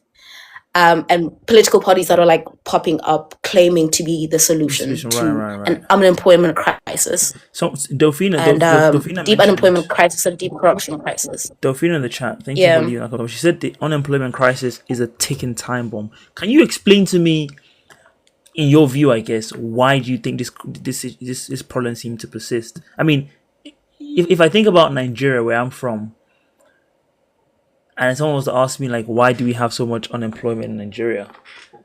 I don't even know where I'd start, but I think the short answer would be like the government is not even pretending to run a country anymore, and so you just have like a kind of cabal of like private people running the country for themselves, and like as long as that is working, they don't care about anything else in the country. That's kind of how I would summarize that. Yeah. How would you summarize? Have I been to Austria? I haven't been to Austria. No, 66 people in the chat. Very, very nice. 68 people. Yeah. We only have 1.3 likes, guys. Don't make me beg. I don't want to beg, but like I'm begging.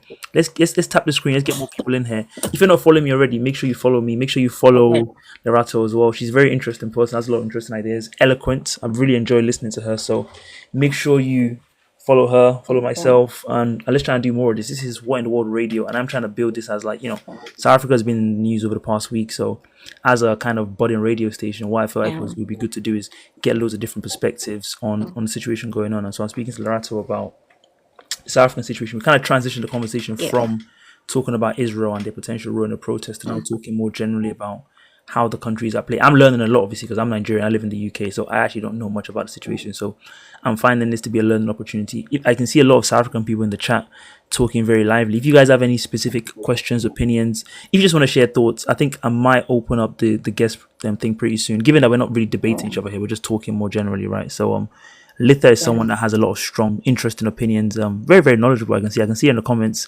giving a lot of nice thank you, Litha, as always, for that. So anyway, that being said, back to what we were saying about how would you describe or define why this youth unemployment situation persists in South Africa? There's an unemployment. Okay, so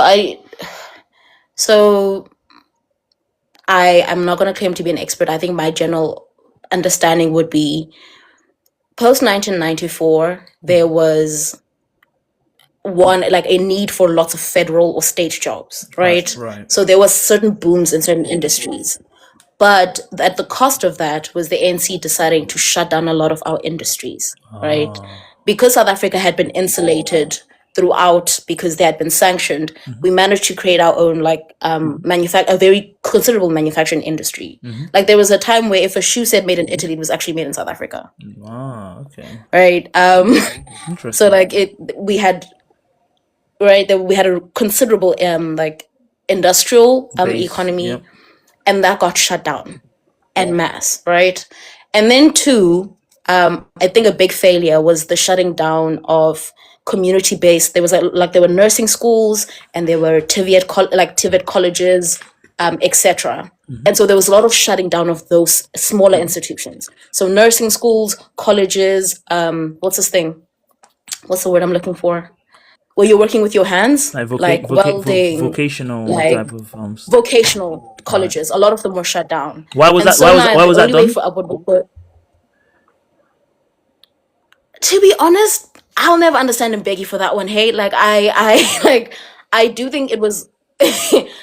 I can't be sure about that, and I don't want to answer and talk up my bum. But I will say. And so what happens then is, in order to get upward mobility, you have to go through tertiary education. Right. So now you have a funnel when it comes to upward mobility. We're all trying to rush to the same institutions. And there's reform here and there. And now you have a considerable amount of people who are qualified who can't get employment because the industries didn't grow. Right. The rate of our industries just were not growing fast enough.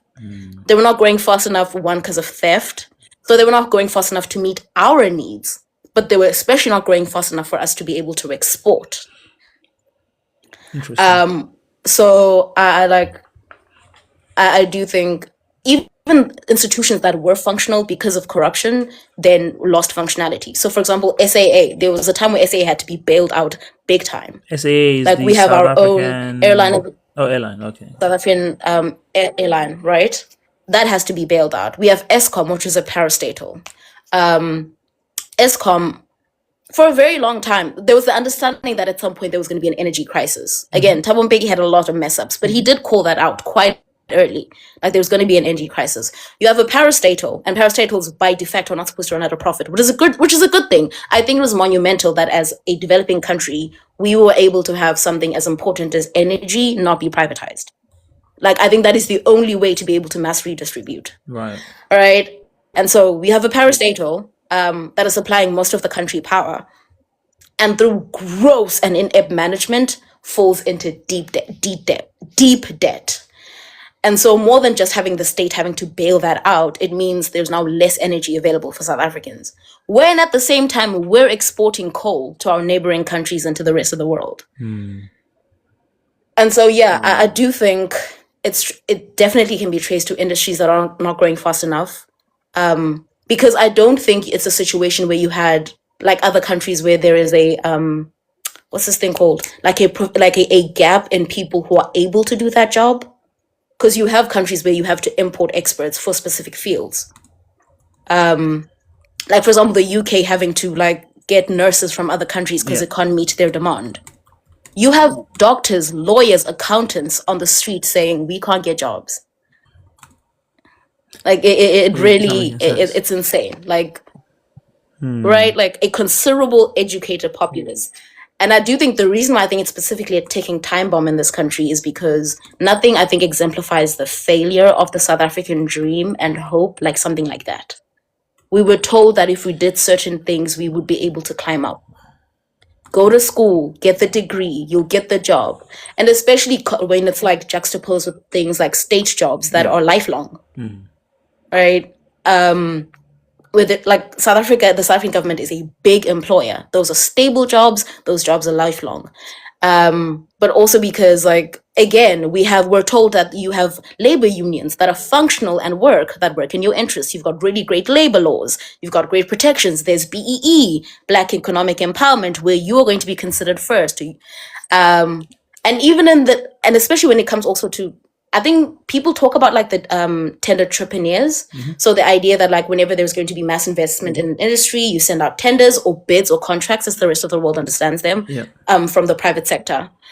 And nothing has been able to be utilized and stolen and siphoned from like that process.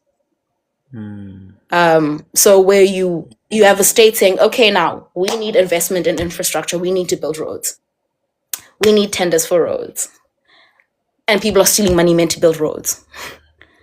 It seems like it's not those a unique roads were problem supposed to you to guys. be We I mean, I'm sure it's the Nigerian corruption story is already very, very well documented by now. So I don't need to try and tell you guys anything else about that. Okay, very, very fascinating stuff. I think the disappointment from South Africans is the appearance of functionality. Like I do think like like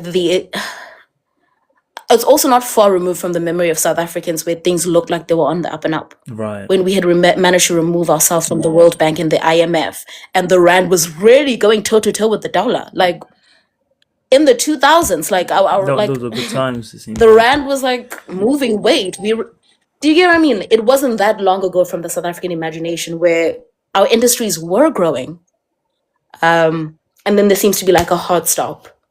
So I think that's where more than just like corruption, I think there's deep disillusionment. Like the average South African feels failed. South Africa is fairly new. We're like 30 years old. Yeah, true. I mean, someone just asked a question about the opinion on why post-apartheid era has faced South Africa. I guess we've been talking about that for the past 10-15 minutes, right?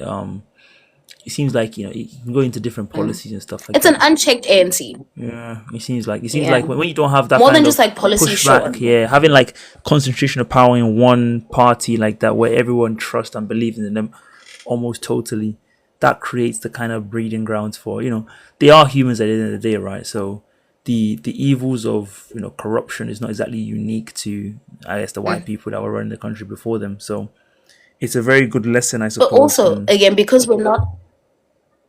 Yeah, I was gonna say we're not that far away from apartheid. I do think like most African countries have had a couple of decades where they've been running themselves. the average apartheid and the white rule in this country is not far removed from the imagination of the lived experience of South Africans. So the visceral fear of the ability for that to come back is a lot closer to us than it is for other African states. And the ANC has been able to leverage that. Okay, Especially when interesting. you have parties like the DA. Like, we have white-only towns in this country. Still. Like, yep. Oh. Yup. Orania is a whole. It's a big plot of private property. There was another one in Gauteng, but that got closed down because they weren't meeting municipal laws. But right now, there's a big private property called Orania, where only if you are Afrikaans can you buy a plot, and it's functioning like its own little city. They have privatized electrical grid, a privatized water grid. Like the other one, I forgot its name. I hate that I forgot it in Gauteng. They even had their own currency. Wait, so someone in the chat said Afrikaans only, not white only. Does that mean black people can be? Forgive my ignorance. Okay, so it's a Afrikaans only town. Oh, okay. Right, but like Afrikaans is white. Like because most South Africans speak Afrikaans. Right. So like I don't want to say, but like yeah. Okay, interesting. That's what I mean. Like, and so the fact that that's even a thing that can exist. Right, it's a bit of a shocking thing. And so let's start getting tangibly into how you think this problem can be solved. Again, I'm not asking you for like specific policy kind of thing. It's always very hard to talk about policy, right? Like, we're not like economic PhD students here or something like that, or I don't know, Paul Krugman or whatever. But what would you say from a more high level perspective is the main thing that needs to be fixed? And we talked a bit about the ANC grip, and do you think that's what needs to be loosened? Do you think what are some tangible things you think can actually make a meaningful difference in turning around the fortunes of the country? To be honest, like I'll keep it all the way at buck. Unless we're talking about like the D or the VF, I don't see any new political party introducing reform that is that monumental. Like Julius Malema was the youth leader for the ANC. Like he built his political career being the lapdog for Zuma, right? So like there's no one I would look at and say that's a credible person. Genuinely, he was like considered Zuma's pitbull. Like so now, even though I agree with a lot of his politic, it's not removed from someone who's also indicted in a corruption scandal.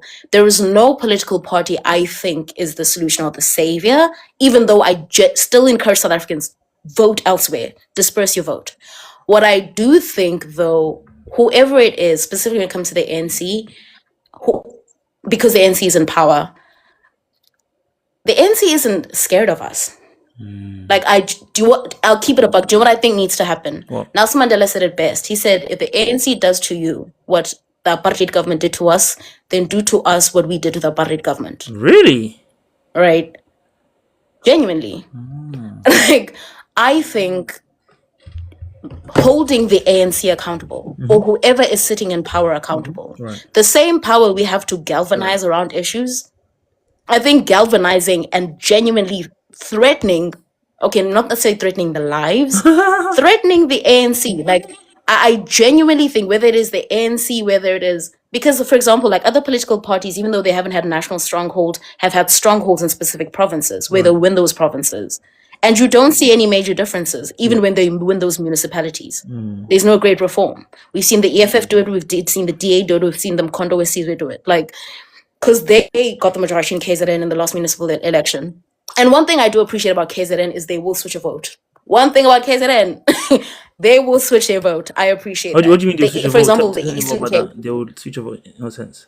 So, in terms of provincial elections, the Eastern Cape has always voted ANC. Okay.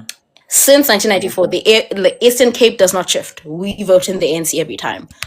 But what I find very interesting about KwaZulu-Natal, which I appreciate, is sometimes the AFP will be in power. There was this other one, I think it's NFP. I don't know if I'm getting the name right. They switched. They won the majority election. Right now, it's Mkondo Wesizwe. They will switch their vote.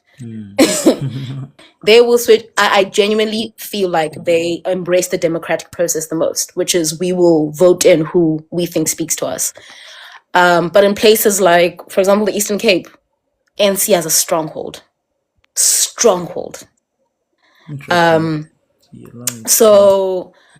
like so I don't see a situation or a reality where like anytime soon like the ANC doesn't come into power. But I genuinely, honestly, as someone who still votes, who still participates in the electoral process, it's very hard for me, even if I buy into the policy of a political party, to buy in the people who are the face. Right.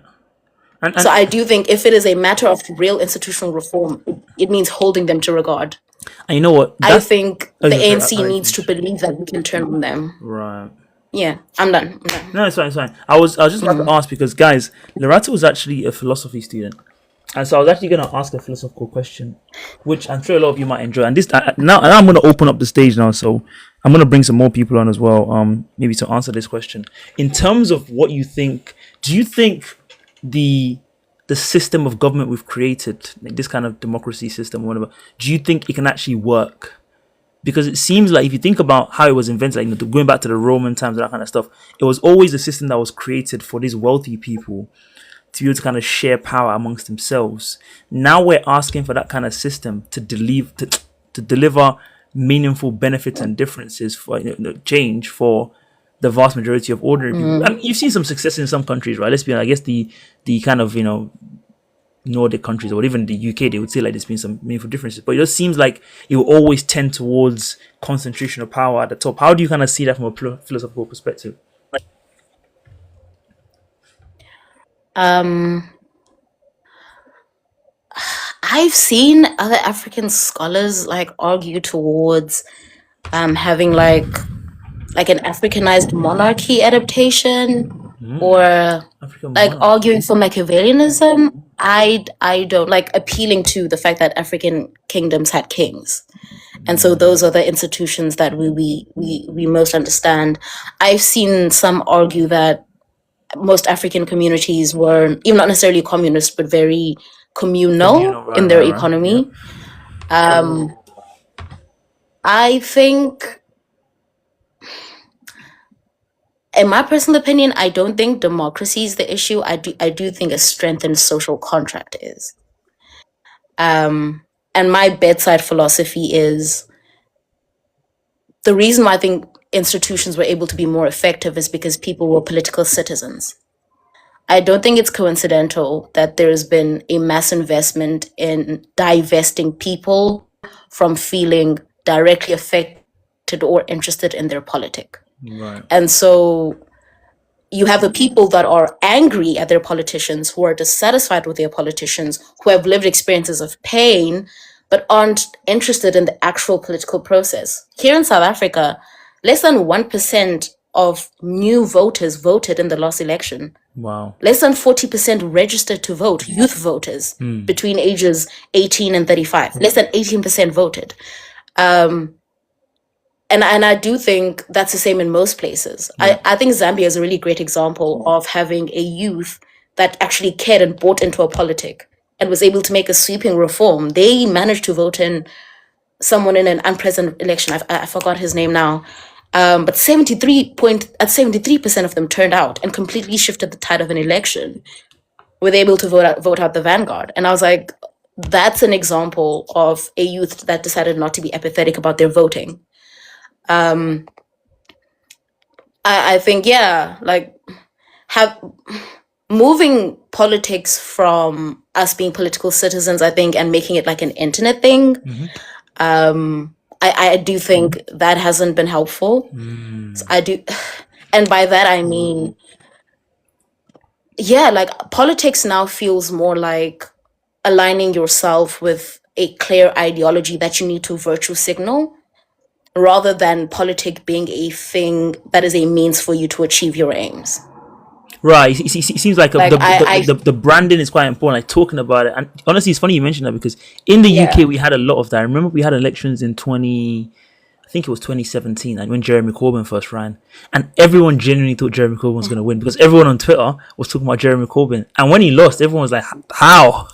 He was so popular, but I guess online he was. But like right? in terms of like mobilizing people and In that kind real of stuff, life, it wasn't actually that big of a thing. So yes, you're right. Actually, we have shifted our conversations a lot that wasn't online the, where aligning with the right people and the right yeah. things is important, but like doing anything about that tangibly is probably not the biggest focus of most people, which, like you said, is to the detriment of Yeah. this situation. I think people of political voices but aren't political citizens. Good point. And so, like, if social contract, like, and I have theories as a philosopher why I think social contract is rubbish, but for means of this exercise, right? Like, if the social contract is that I am going to give up certain power rights and I'm going to give power to a government in order for them to meet these needs, right? The thing that I can leverage against a power that I am giving the ability to monitor me, the ability to give me citizenship, the ability to police me. Like, the only leverage I have is being a political citizen. That is my ability to revoke their power. Right. And so when you remove that middle part, there is no social contract. The balance of power isn't the same. So it doesn't matter how much you complain. It doesn't matter how angry you are. It doesn't matter how progressive or hot takey or good your take was on Twitter, Instagram, TikTok. Do you know, like, like right now, for example, it was open. There was a timeline open for you to be able to send in what's the right word I'm looking for? Your ballot? There's a time for like constitutional reform, so the Reform, ability right, to amend the constitution. right. So there were certain things that you were able to send in. Were South Africans aware of that? Did they participate in the process? Do you know who your ward councillor is? Like, do you know when they send out? And again, you have a country where, like, we still try to do the face of democracy. They send out gazettes when there's going to be something that is done. Are you aware of that? Do you go to the imbizos and their mayoral meetings that are there? Like, you can't divorce yourself from that politic and then get surprised every 4 years where the ANC looks at you and laughs in your face. Like, Yeah, I mean, you have, and I think that's what I like. Like, we have to be honest. I was like, we have. I have a look. What made liberation possible, what made any movement possible, is that they were political citizens. Yeah, Like, yeah. even when they were anti-establishment, they were still political citizens. And so I feel like for very valid reasons, we've lost faith in institutions, and it's made us apathetic. But you can't buy out of the political process and then be angry when the political process doesn't work for you. Yeah, true. I mean, usually I tend to have a lot of sympathy for people who are tuned out of the political process, because I always say, like, the process is designed to, like, disenfranchise / exclude people as much as possible. But I suppose the chicken and the egg stuff, right? There has to be some kind of responsibility to be like, if this thing is hurting enough and this is a good way you can change it, not taking part is not really an option, unfortunately. Or fortunately, I don't know. Because when people say I don't do politics, my response is, but politics is doing you. Right. Like, it is doing you. So yeah, that's what I have to say. No, I really appreciate that. I just saw a very interesting flag. Oh yeah, go on. Yeah. Flag, like country flag, or like what do you mean? Like, Sorry, I just saw a very like someone pointed something out. flag of country. I'm like, Oh, what's that about? I can't really see it. It's okay. Thank you so much for joining me. I'm opening up the stage to anyone that wants to come on and share their thoughts. We're talking right now about I guess we're talking about philosophical conversation right now, right? About how useful we think the democratic process would be. It's a very long conversation we could potentially have about that. I've reflected on that in the Nigerian context, and I was thinking about if this system is designed, if you go again, it goes back to the Roman times. I can remember having a Senate, all that kind of stuff. If it was designed in that way, is it just going to always tend towards this level of inequality? We're seeing it in America, right? Like, even worse now, where it's basically an oligarchy now. Studies have shown the people have no meaningful way to influence the government, and that's not something you can just say, like, oh, let's just vote and do it, because part of what they're trying to actively do is figure out ways to buy elections more effectively, right? Citizens United and all that kind of stuff, where now rich people can have unlimited political power financial power and influence to rig elections and buy as they see fit. In Nigeria, it's not even being discussed. Like, you buy votes, you pay people 1,500 naira, 2,000 naira, you buy their votes. That's literally how it works. Like, it's an open secret. And so in that kind of system, how can you then say, yeah, but you just have to go and vote? Like, it just seems a bit too tough, too like everything's like it's a totalitarian system on purpose to try and hold you down. So just saying, just go and vote, go and get your PVC, which is what we have, our ballot system or whatever. it's a bit naive to Yeah. expect that just by getting your PVC, like you're gonna fix everything. Like it's not really practical. Yeah. I do think that was like a very South African lens. Yeah. Like that was a very, very South African lens. Like, No, fair enough. because I don't know, it's interesting here. Like we have like we're a mess, but there are some institutions that I guess we can still like trust. Like we know the IEC, even though there's issues, there's been a little rigmarole here and there. In general, it's an institution we can generally buy into. Right. Or things like what's it called? Like for example, our data collecting, right? Like we're really great at that, and we're really honest about it too. We were catching the virus like COVID before everyone else was, and we were blamed for it. But we've got really great data collection and researchers, and so like there are parts that I think can only work in that kind of system. I don't think, yeah, you can correct me, but from what I gather from the last election, people really wanted Peter Obi to be president. From what I gather, he had won Lagos, but there was like very clear gerrymandering, like just Yeah, I mean that. like overt like vote buying. So I don't think Yeah, it's the same. yeah. I mean the Peter Obi one is an interesting one because I Yeah, guess a lot of our voting in Nigeria is unfortunately done across ethnic lines.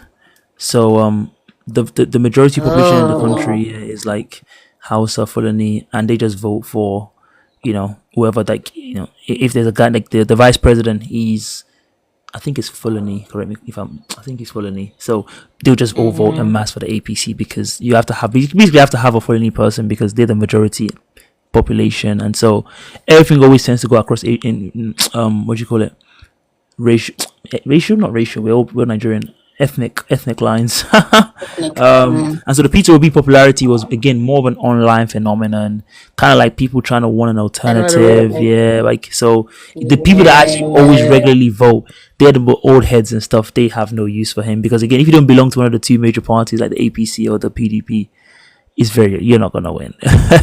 You're not gonna win because obviously if you're talking about vote buying and stuff, right? Like if the governor of the state is an APC governor, APC is gonna win that state because somehow they'll make it so. They will make it so. So there's not really much that can be done about that from that perspective. And again, if someone said like I said Nigeria, like or just vote your way yeah, through it, it's not gonna happen. I don't know what the answer would be, and I think part of the interesting philosophical conversation about things like democracies or like capitalism is that they are so totalitarian that you can't even imagine an alternative. Like they colonize our mind in a very fascinating way that yeah. you can't even like. What's the alternative to this? I don't even know. I have no clue. So very Yeah. very Also fascinating. interesting is like how would like mass redistribution like work in that context? Because like you can correct me, but I do think like a considerable amount of like the wealth in Nigeria from like I you can genuinely correct me, but it seems like the face of the elites and the wealth. Obviously, there's the Lebanese and the European players, but a considerable amount of them are Nigerians, like the Oh yeah, access to oh oil yeah, money, oh yeah, oh etc. yeah, hundred So I'm percent, like, 100%. And, so and, and, the and wealth redistribution conversation isn't racialized. So I'm like, that's interesting. I not don't know at how all, that would not work, at all. but fine. Sometimes people talk about, oh, the hidden hand of the CIA and exploiting blah blah blah. I'm like, listen, in Nigeria, Yeah, we don't need foreign people to oppress us. We do a good job by ourselves. In fact, it's probably a bit racist to say like the Americans are oppressing us because trust me, we have yeah, that covered.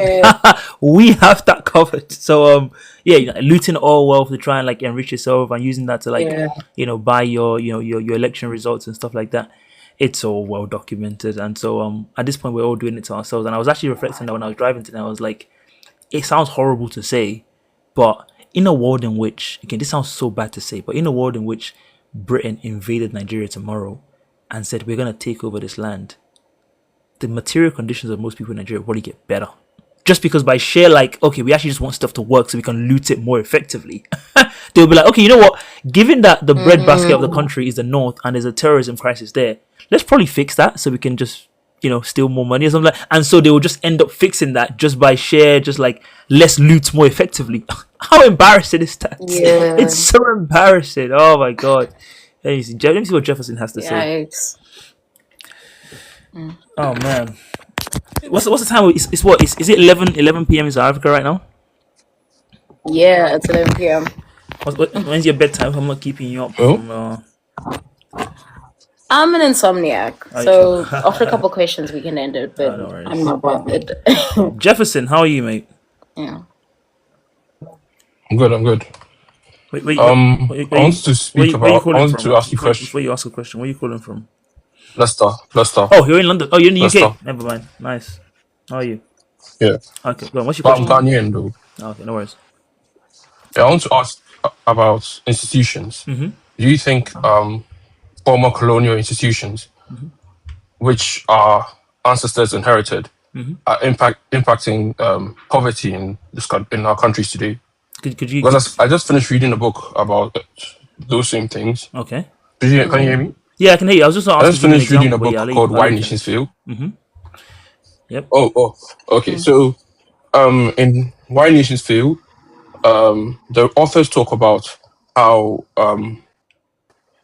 the South American countries inherited the encomienda system from the Spanish, Okay. and that's impacted the poverty impacted poverty in those regions post independence, like in Mexico and in Colombia and in Argentina as well. In the regions where the encomienda system wasn't implemented, those parts of South America seem to be the richest today. Whereas the regions where the encomienda system dominated pre-colonial institutions like Aztec institutions, countries. Just replied and says, "Why nation?" um decent and I think decent and I think decent and I think fail Mm-hmm. and how of economy Mm-hmm. the neocolonialism aspect is as good as that America is essentially an empire, Okay. right? Mm. They don't talk about Jefferson. What Jefferson was trying to referring to is maybe like the vestiges of that. So I think the colonialism point you're making kind of seems similar. No, it's to extract. Well, that's kind of what you're saying, right, Jefferson? And like that sounds like what you're describing, which is like neocolonialism of like. that African institutions are worse. They are extractive. They state, which is true, Mm-hmm. but they don't tell you that those extractive institutions, those quote unquote, Right, but they're but not it's really. like Okay. those leaders are in to follow the same extractive model, then they're targeted by no, they won't. Like to make it apolitical, but at the same time, whilst doing that, they were. I get what you're saying. You are correct. Okay. Yeah. Larissa, do you have any comments Um, on? it's just Western powers. I think we're forgetting the new global superpower play. Like I do think watching the crumbling of the American empire, power, and I think we also severely underestimate how we're users Pearl and China is so interesting. Like, I agree, I get it. Like if we're talking about choose your oppressor China versus like the US or like the UK or the West, China tends to have more benefits, but it's still extractive, right? So I'm like, I think in addition to what Raya is saying, I sometimes we severely underestimate how much the rest of the global South is used as a proxy for The colonial vestiges and how that contributes to like the persistence of these kind of adverse problems. I wonder how even before the British, before the British obviously colonized Nigeria, right? It wasn't like Nigeria was a country, formed in itself, but there didn't seem to be some kind of I like was amazing movement towards, I don't know, democracy or industrialization, right? Before in any parts of those places, basically, like you guys didn't have much going on anyway, for lack of a better phrase. Oh, I think. Well, my thinking is coming from the book prior to colonialism. Though they were not perfect, right? And though they were not perfect, they at the very least allow wealth gap between Africa and Europe prior to colonialism and the wealth gap after colonialism. There's a jump. There's a Right. clear jump, Okay. and the book puts the blame on the colonial powers and the fact that the colonial powers destroyed institutions that existed prior to colonialism that's empowered Africans to live more prosperous lives, essentially, and created a path for Africa to turn into this violent, bloody impoverished society. Okay. You get what I'm saying? Yeah. It wasn't comparable to the average Nigerian farmer in the 1500s, right? But then, because of colonialism, because of those institutions that they destroyed, by the beginning of the 19th century, the gap was too wide. Yeah, I also think like in a country like South Africa, it's really interesting. Because we have a notable settler community in yeah, the Dutch who became the Afrikaner and the English here, there's also this really interesting dynamic where they technically are the institutions keeping us afloat. And like before y'all shoot me with your big gun, like if you yeah. look at the industry around gold, the industry around diamonds, like if even like cookies in this country are owned by white people, Yeah. right? And so there is South Africa has this really interesting like relationship with our colonial institutions in that more than just like them being purely extractive, because there's the settler economy, even other parts of the world, because they care about white people anywhere, there's a level of buy-in, right? Like there's a level of investment they can make here for racist or social political reasons that they would not be willing to make in other places in the world. And they're institutions here that are hundreds of years old, right? And so the global north can easily invest in them in ways they can't in other African countries. And so what that means for Black people in this country is, and I think I said it in one of my videos before, I was like arguing that the Black middle class in this country is like inherently anti-revolutionary. And what I meant by that is that we are the result of a stunted revolution. And so we went from being the banners and the representation of hope and progress to now serving white interest. Genuine buy-in from the average South Africans to opt into these institutions because they are the most functional, they are the ones that offer the most upward mobility. Yeah. There is incentive for the average South African to buy into them. And I was saying how in this country, whether we like it or not, because these institutions, we're not like other African countries where we completely dismantle them or kick them out, or we have a settler economy that still actively invests and buys into them. If you want prestige in this country, you have to go via white institutions. If you want to go, you have to go via white institutions. I was even talking about how it could be. It's as small as in the way I speak. I know my accent and the way I'm able to express myself grants me mobility in this country in a way someone with a thicker accent wouldn't. My ability to appeal to whiteness in that way grants me mobility. And like it makes it a little different to say places elsewhere. Right. Where I think maybe in the rest of Africa, there's just the appeal because of like long neocolonial ideas about why you would want like a better accent. But in this country, it's genuinely the difference between someone taking me seriously or not. Right. Interesting. Yeah. Sorry, go on, Jeffrey. Well, the book looks at why settler colonialist projects like the US, Canada, and even South Africa, why they performed well, whereas the regular colonial projects didn't. And the conclusion they come to is the fact that in these systems, right, the settlers had to create institutions for themselves, right, at the beginning that could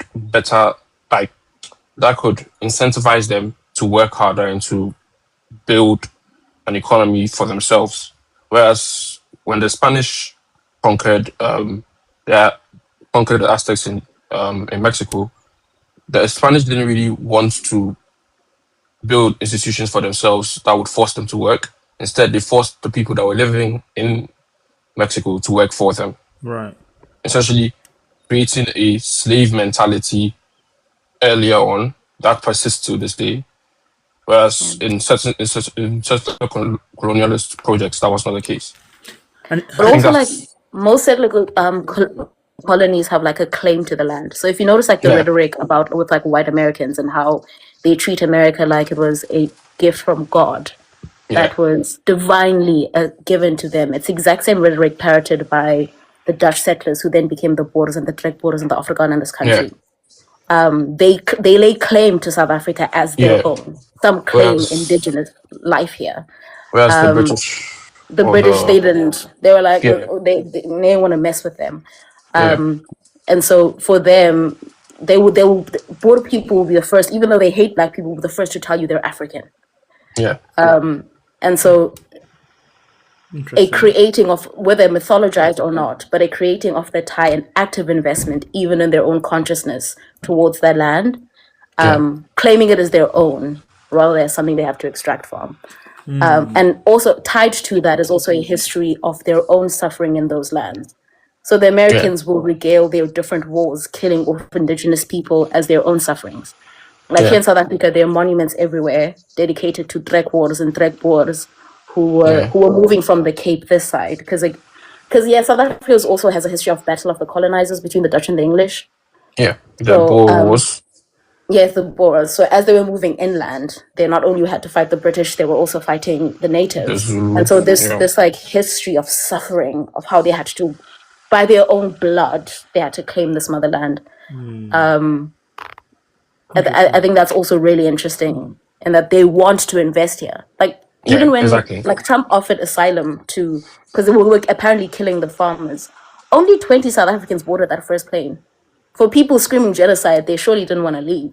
yeah, Like yeah, So, what do you guys think of the theory that I had a kind of theory slash thinking, which was that part of the reason why, if you look at a country like Nigeria, again, I speak less as South Africa because I don't really know about it, but part of the reason why ever since we got independence, we've kind of struggled to create, like Jefferson was talking about these institutions and stuff, is because we don't really have a history of trying to do that before. And when I think about the Chinese, for example, okay, yes, their history is obviously like they had an emperor or whatever, whatever. But there's a rich history they can look back on, and maybe part of that was destroyed by the British. I don't really know. yeah, Of like trying to become like this, striving to become this great nation and this, amazing whatever. So that even when they were colonized by the Japanese, by the British, they always just felt like there's a kind of glory they were trying to return to.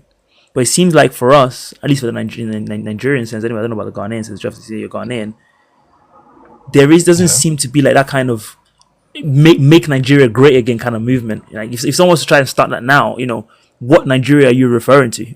Because when it was like exactly. great, it was kind of like when the British were colonizing us, which is not what you want to say. And then since then, it's kind of just got progressively worse. What do you guys think of that theory? Well, as a Ghanaian who has looked at both Nigeria and Ghana's history, there are a lot of parallels, but different. There are a lot of differences that I think bear out today, right? In Nigeria's case, right, when before the British colonized Nigeria, right, the region that we know as Nigeria had multiple large, powerful nations that were independent of each other and were fighting each other prior to the British coming in. Whereas in Ghana, we had one single powerful nation. We had smaller nations around said powerful nation, but it was one single powerful nation. And so it's easier to unite different groups of people who were already kind of united before the British came in. Whereas in Nigeria, that's not the case. You had the Sokoto Empire in the north, you had the Yoruba kingdoms, the west, the Igbo, and then the Kingdom of Benin. All of them fighting each other, all of them fighting slave raids. So we see that right after the British leave in 1963, immediately the project of Nigeria starts to collapse. Right. There's the riots in western Nigeria, and then there's The the Biafra killing of War. the Igbo in northern Nigeria, and then Yeah. the Biafra War. Yeah, all of those things. It's like you guys were not one singular nation before the British came in. You guys are just a nation that the British created, and there's no unifying, there's no Unifying uniting identity to thing kind that of like, makes Nigeria what it to is. come together like Identity, yeah, exactly. one national I myth think that everyone's your creating. identity, exactly. I think your identity now is in your shared suffering, because at the very least, even though Nigeria has over 200 different ethnic groups and languages, what unites all of you is the suffering that you are currently going through and you have been going through since independence, right?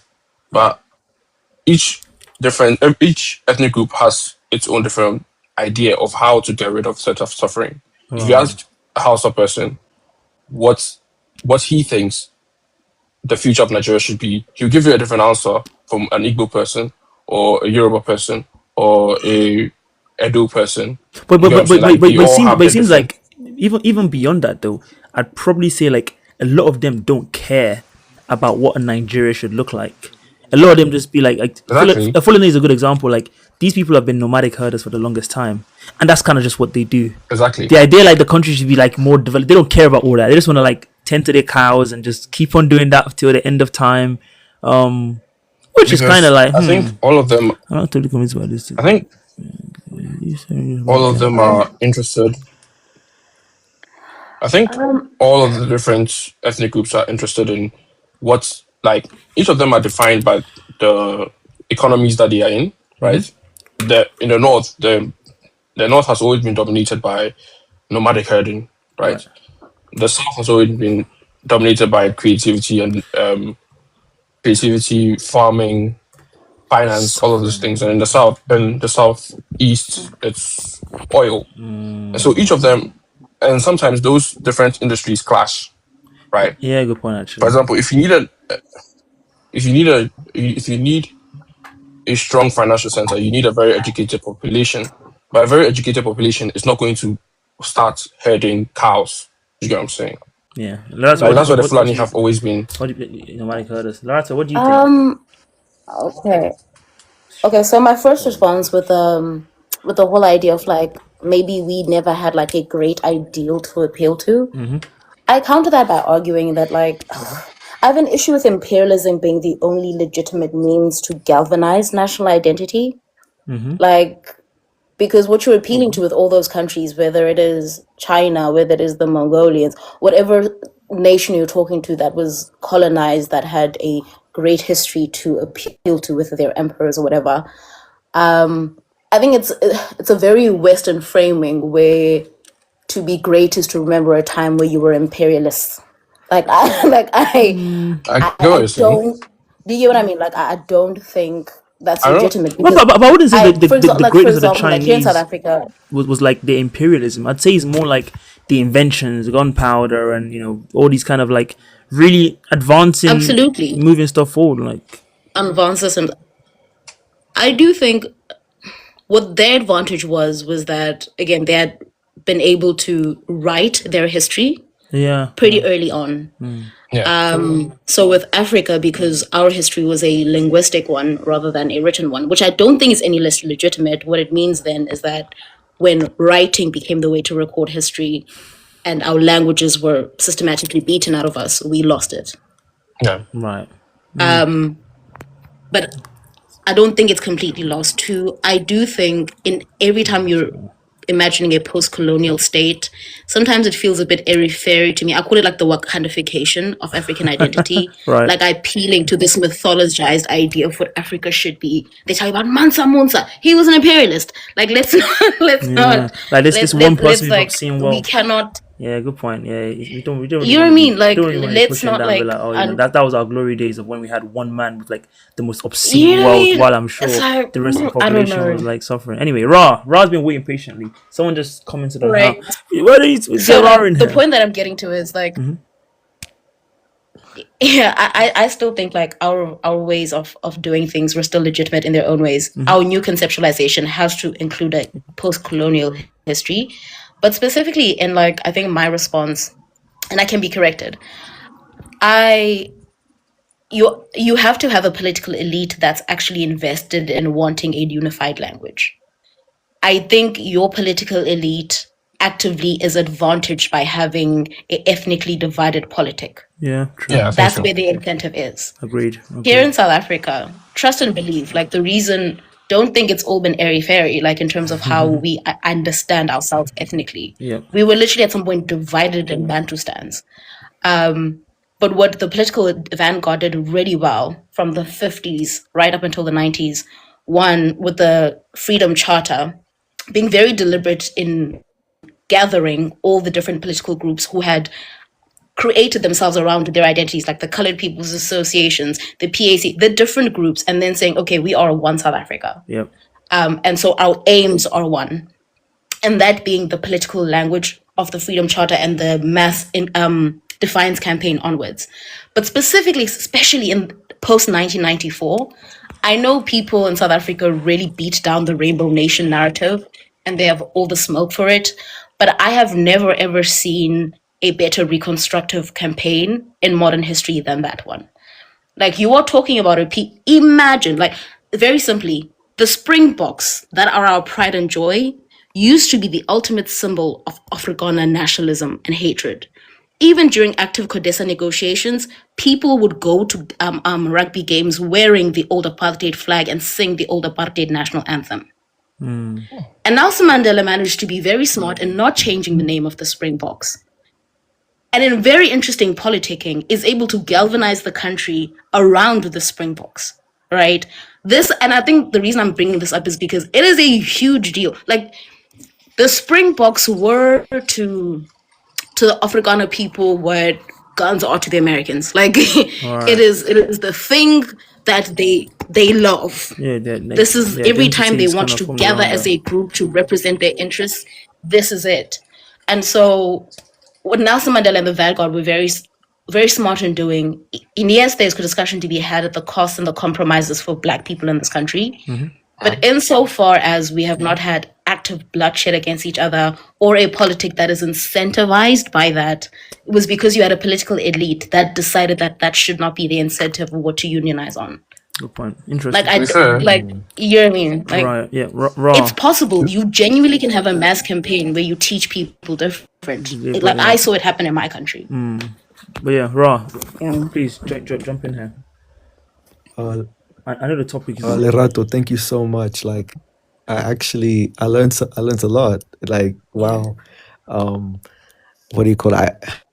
You know, especially for something like sports, I always, especially like in high school, I always brushed it off as like just this thing that, you know, guys are into and whatever. But, you know, I'm seeing more and more how it's never just sport, you know, especially when it comes to international, you know, stages and whatnot. Like, it really means something big, you know, politically.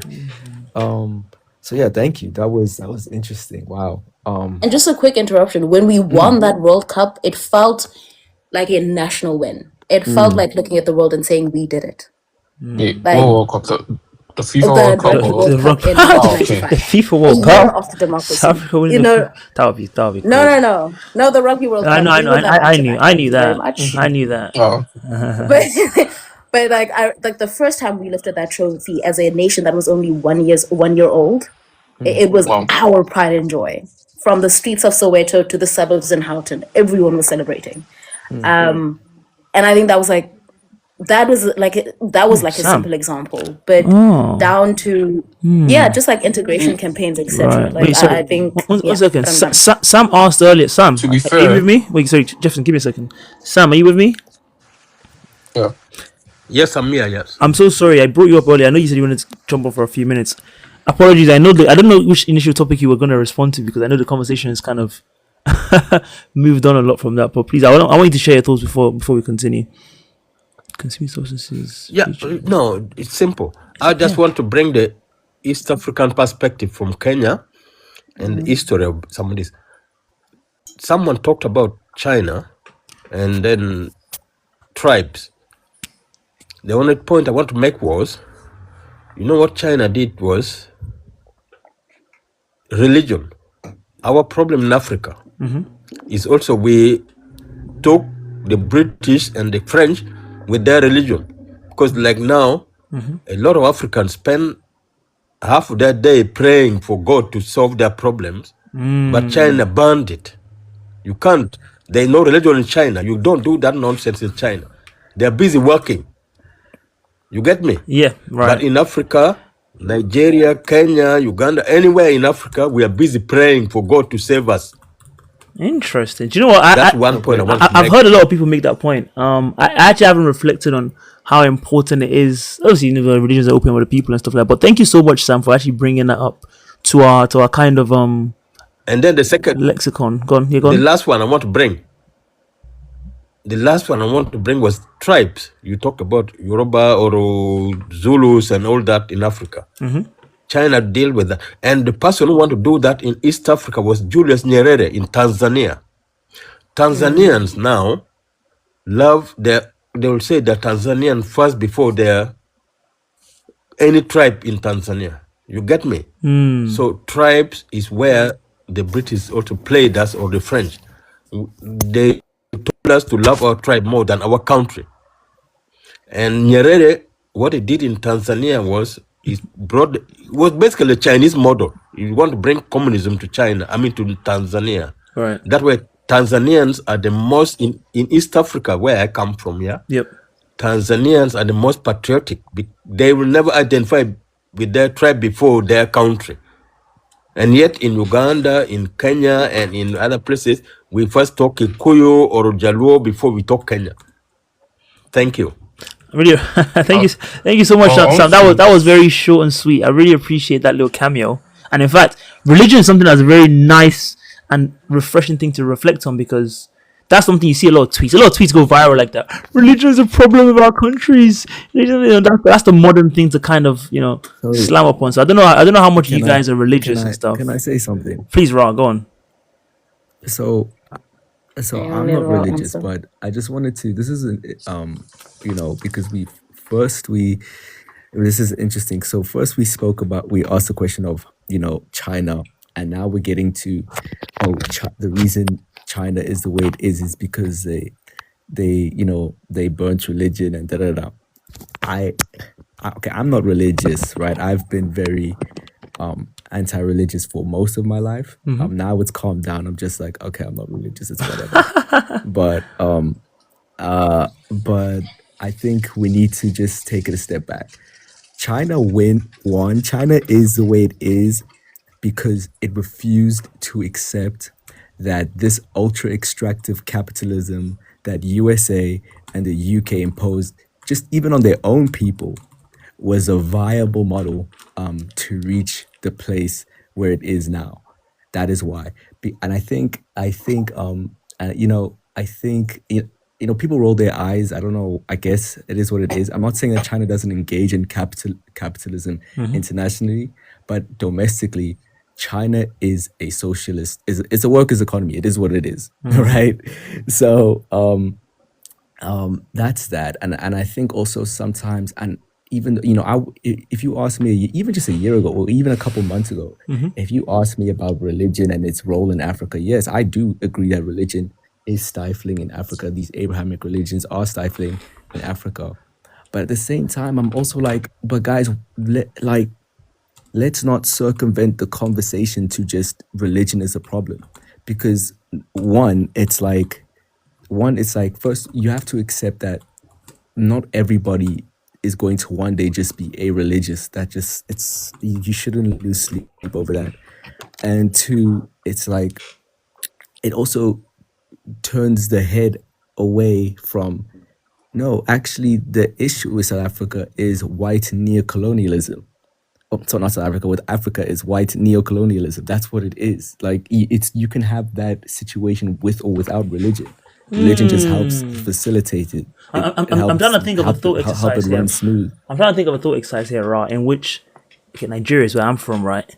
In which Nigeria was completely not like a religious, or like just believing they kind of like local religions from like from the culture and stuff, right? Like all that, those kind of gods. We do kind of have a sizable terrorism problem that is in large part down to Islamic fundamentalism. Am I going to pretend that in a world in which all those people were not of that persuasion, we wouldn't have that problem? That does seem like something I have to reflect on. Because, okay, a lot of people make the point that that's due to like terrorism and stuff like that, all that kind of, like poverty and stuff like that, so like, etc., etc. But is that not a problem I have to kind of contend with and reflect on that question? Jefferson, you say you don't think so. Why don't you think so? Bro. Yeah. Oh, sorry. Well, I think in northern Nigeria, because we're talking about northern Nigeria, right? Mm-hmm. And I think the issues in northern Nigeria are largely due to the breakdown of the traditional, roles that existed in northern Nigeria prior to colonialism and prior to the modern day we live in today. For example, let's take the Middle Belt crisis that's happening in the middle belt between the Hausa and certain Christian Fulani. farmer groups in the Oh, regions, okay. right? All right. Prior to colonialism, right? The Fulani and the Hausa would would come down south during the Hamatan periods to trade with those farmers in the south. But then, because of climate change, those systems are broken down. And as a result of that, like the two groups are started to fight with each other. Mm.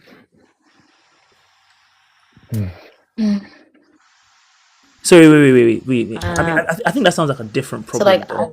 But sorry, go on. Lerato, go on. Before I respond, I feel like, yeah, go on. okay. So coming from like a country that has like vastly different religions and is very religiously tolerant, I don't want to be disingenuous about the fact that as someone who's part of an Abrahamic faith, right? I don't want to be disingenuous about how Abrahamic faiths have a specific susceptibility to extremism and fundamentalism. Because to say that Chinese are a-religious is not true. It's not true. They just don't have Abrahamic beliefs. Even the most agnostic Chinese, in many ways, acknowledges Confucianist ideas. And so, Eastern religion and Western religion have very different frameworks, where morality is placed is different, where how they conceive goodness and evil is very different. How to achieve peace are very different things, right? It's all about balance. This side, it's about appeasing a god. So, like, I do think it's to assume that it's just not true. I'm sorry. But I will say, and yes, I can acknowledge that Abrahamic faiths have a specific susceptibility. Where I disagree is that religion is the inherent problem in terms of inhibiting economic wealth, because most of the Middle East are full-on theocracies. Saudi Arabia is a theocracy. They're rich as hell. Qatar is a theocracy. They're rich as hell. Right? The idea that because you're religious or you run a country, those are countries that are outrightly run on religious grounds. Yeah. Qatar, Kuwait, all theocracies, Good point. all filthy wealthy. So, like, I don't think that's true. I do think, in terms of that, I would be lying. Like, even when we have our good share of prosperity ministers and full-on grifters and charlatans, they don't impact us on a national scale. Like, there was an attempt at something called the ACDP. It was a Christian like political party. It didn't go far. So I wouldn't know. I don't know a politic that is that going like back directly to influenced by religion. right, going back to that, I'm free. AJ, can I jump in quick? Wait, one second. Going back to that though, I see a world in which Nigeria being the poverty capital of the world, I don't know if I can divorce I won't say apathy, right? But like the kind of lulling of the population. If in a world in which you believe that God can turn around your fortunes, that definitely removes some of the eye you might have towards the government, who are meant to be the ones responsible for the mess you find yourself in a world in which you can't turn any of that to God and say, if I pray enough, my fortune's going to turn around. You probably might have to push that energy somewhere else, right? Which will force you to then look back at the right sources of it. No, am I tripping? Ra, what do you want to say if I get Frida in here? I'll let you quickly. You got about 45 seconds or so, if you don't mind. Okay, cool. So I think in response to what you just said is, I really do sometimes not hate to admit, but like I roll my eyes to admit, the Black church did help liberate Black Americans. We have to also accept that. Like South that Africans was too, hey? oh, okay. I didn't know that. Like But the Anglican Church. okay.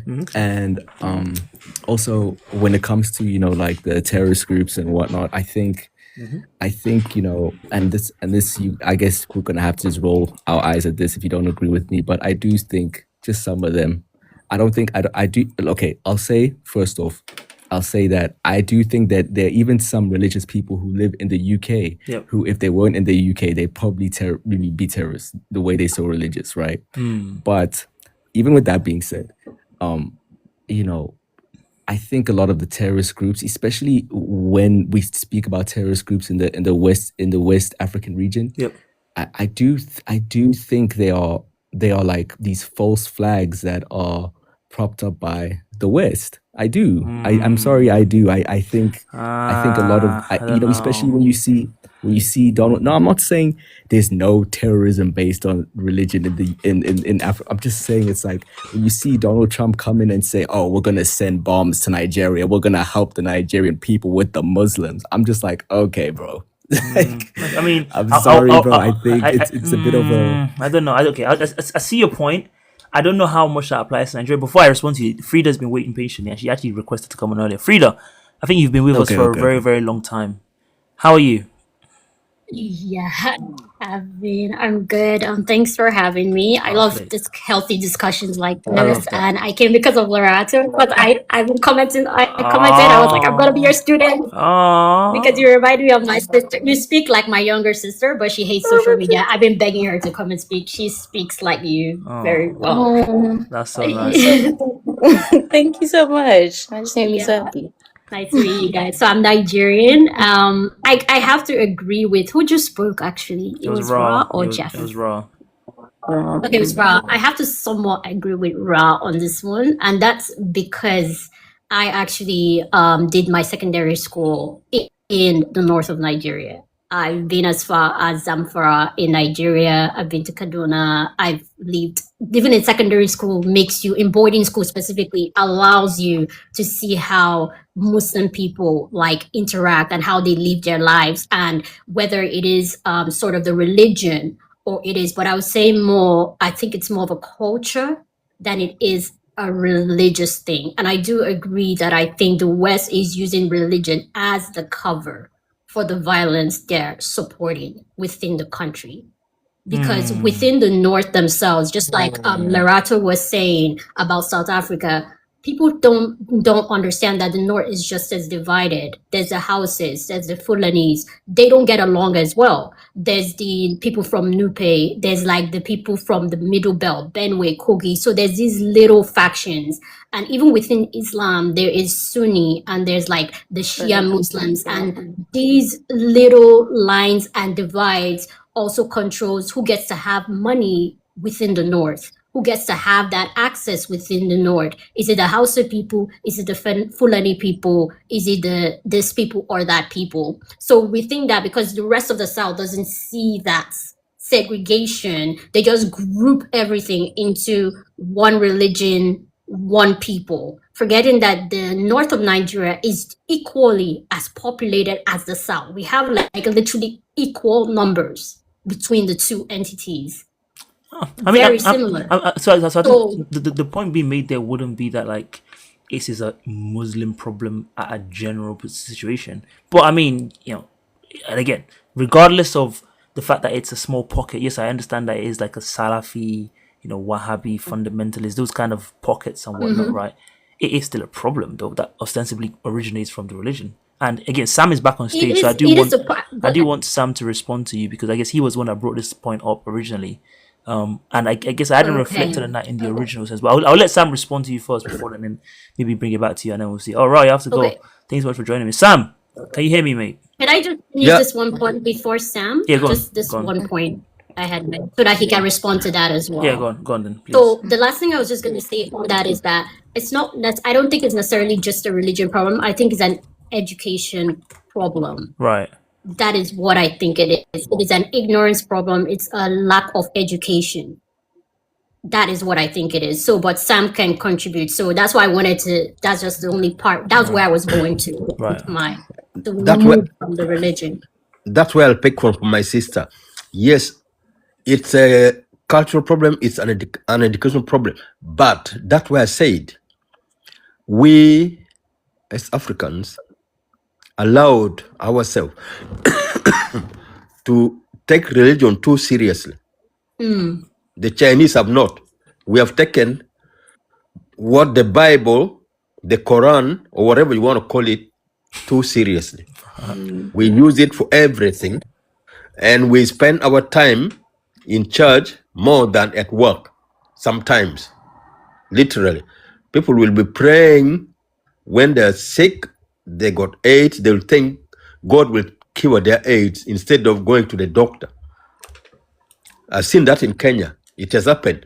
Yeah. They will pray. They're poor. Instead of going to the garden to dig or to work, they'll go to church. You get me? Yeah, I get it. So that was said.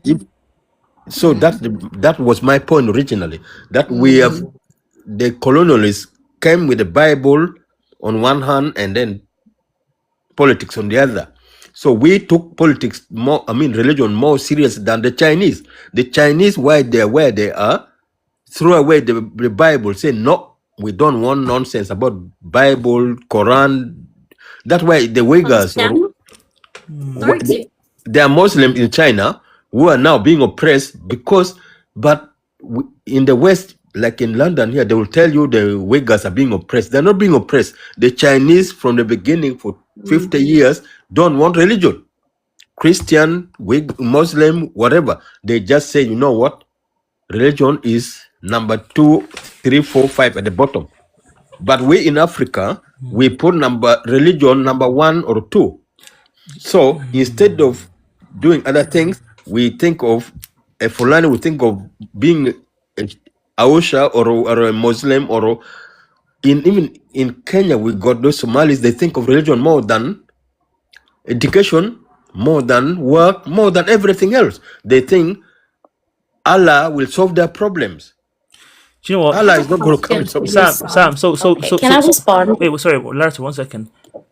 The two things I was thinking of off the back of what Sam said, which is that, hey, let's be honest, Christianity and Islam are like they were imported to these countries, Biggest right? They didn't originate from within them naturally. But then the second point is also the fact that am I tripping in saying, like, when you look at the industrialization movement wherever in the world, it tends to correlate with less religion. Let's be honest. Like, most of these countries seem to be shedding that kind of belief because, again, a lot of that is kind of to do with kind of backwards. Let's be honest. Like, one man created everything by being able to just flick his finger, that kind of stuff.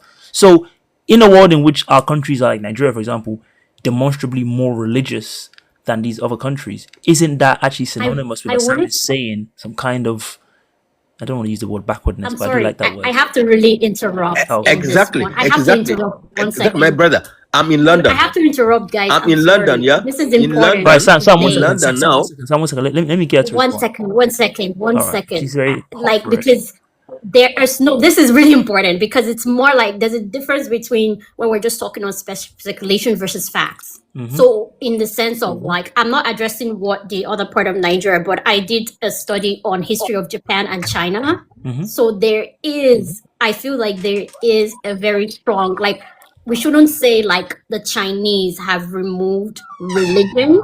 That is in itself is not necessarily true. What they have done with Confucianism and Taoism and Buddhism is they've integrated it as part of a way of life. So you don't see it as an outright religion, but it's already integrated into the system. So if you study the way ancient China has been ruled, in the way they've done Confucianist theorism, work ethic, giving and take, they've already embedded those into the constitution. So that's the way the people live, versus it's called an outright religion. So they decentralized one power from being like, okay, only Confucianist versus Taoism and all of that, and just built that into what we know as their government today. Yeah, I mean, So Frida, that seems like a semantic distinction. I feel like they haven't, Okay. they didn't like, include can I directly respond, right? Go on, Lorenzo. Can I directly respond, right? So Yes, okay. Loretta, please respond. So one, right? I think first I want to start with agreeing that it's an ignorance problem, not a religious problem, because everything Sam is saying can be supplemented with any other deity. So, for example, with most indigenous beliefs or the serving of ancestors, there's still the relationship of minimizing harm and maximizing fortune. You're still appealing to a higher power. So, like, whichever inevitable figure you put there will be the exact one supplemented. Where I will agree with him here, right? And I do think where the analysis is missing is that when religion came, or specifically whether it is Christianity, specifically Christianity, right? As it moved from the Middle East into Europe, it was able to adapt and meet the needs of the specific regions. That's why there's the Eastern Orthodox tradition, the Western Orthodox tradition. It was adaptable to the people it met there.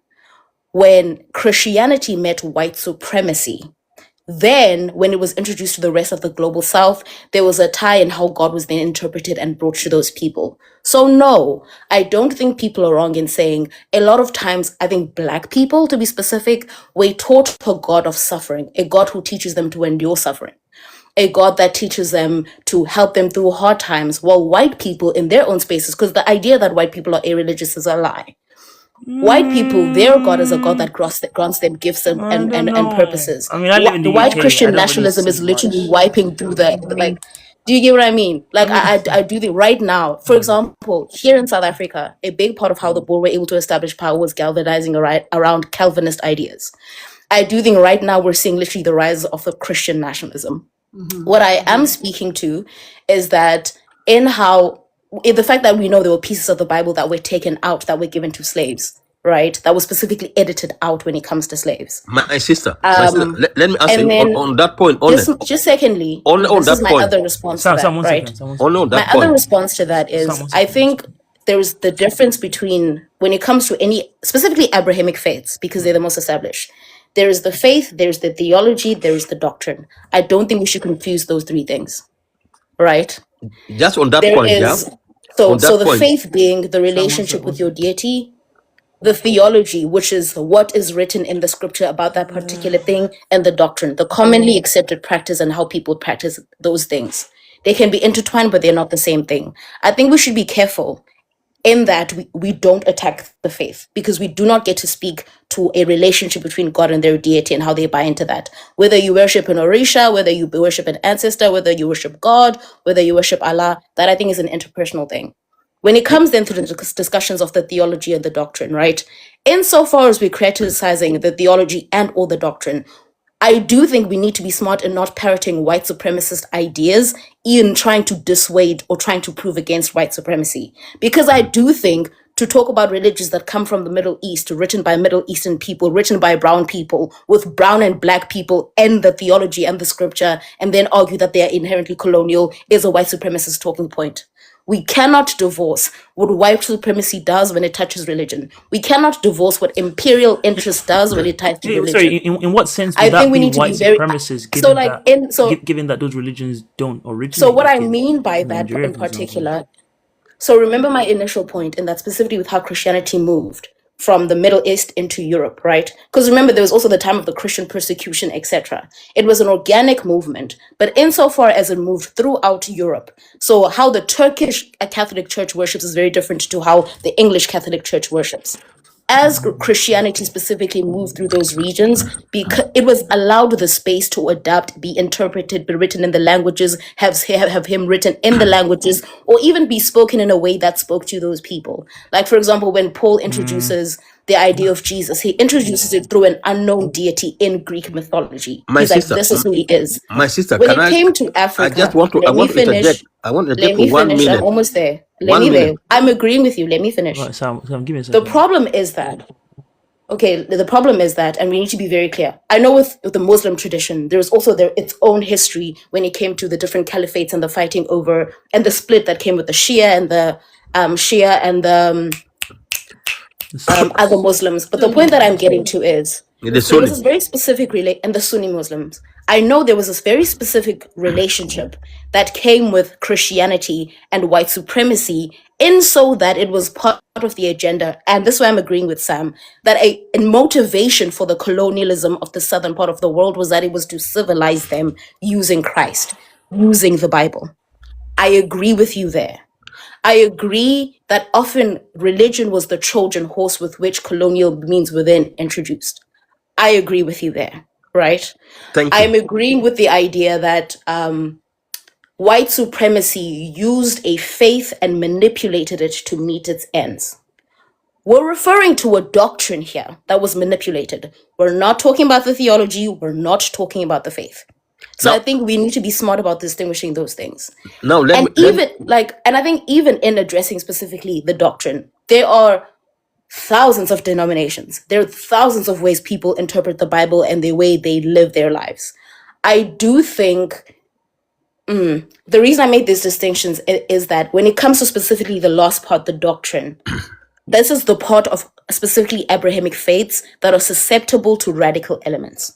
I Now, think this is the part of it. Okay. now And I do think, the reason I think I so fundamentally disagree with the idea that like religion is the issue is because I think the conclusions you draw, you could put in, insert any other deity there. Like, let, I genuinely think I you mean, can, especially because don't know. I live in a, let, do let, you let get what me I mean? I explain. live in a place that is deeply All right, religious. I live in a country that is deeply religious. let's get Do you get what I Sam. mean? Let's get Sam's Let, response Like, then. Let's get Sam's response. let, I let, think there's a difference between those things. now, Like, my sister, yeah. let me explain a bit better. What I mean here is, yeah, right now, like my brother, I'm in UK, I'm in Europe.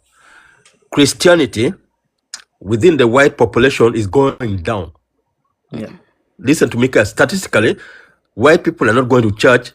Is the black Africans mostly in Europe who are going to church. Especially in the UK, the black churches are flourishing. The white churches are going down. That's number one. Number two, like you said before, Christianity started from the Middle East. It started a religion. It came to Europe as a family. I think then got divided between Catholic and what the history, you know, why we the British are Protestants because of Paul, whatever the king was. I can't remember his name now. Yeah. Martin Luther. Mm. Was some king want to marry a second woman and then decide to say, you know what? King Henry. Oh, Henry Forget the 16th. Yeah, yeah. Henry VIII. forget your Catholicism. I'm going to start my own religion. So he started Protestantism. You get me? Yeah. So from there, religion moved to Africa. When Christianity moved to Africa, it became a business. Let's accept this. In Africa right now, yeah, in Nigeria, in East Africa, the pastors are billionaires with private jets and everything. They are using religion for business. The same is true for the West. No, listen to me. What? Mega churches are a thing in Australia, in America. It's true for the West as well. Churches aren't taxed anywhere. No, I mean, Wait, not listen, in the I'm sense, going you to know. come to you. All right, go on, Sam. I'm going What? to tell you Creflo something. Dollar? It is actually What? on a huge scale. My Joel sister, Osteen? Wait, sorry. TD Hold on, Jakes? hold I'm on. kidding Wait, you. Lorenzo, let me Hold finish. on, I'm going to Bethel? finish. Hillsong? Lorenzo, let me I'm going to finish Let me soon. finish. I'm going to finish. I can tell you the stewards or whatever in America were the 80s guys. In the UK now, there is no pastor who's as rich as a Nigerian pastor. In the UK, where I live for the past 30 years, there's no. You cannot start a religion in London now and get money. They will throw you out the window.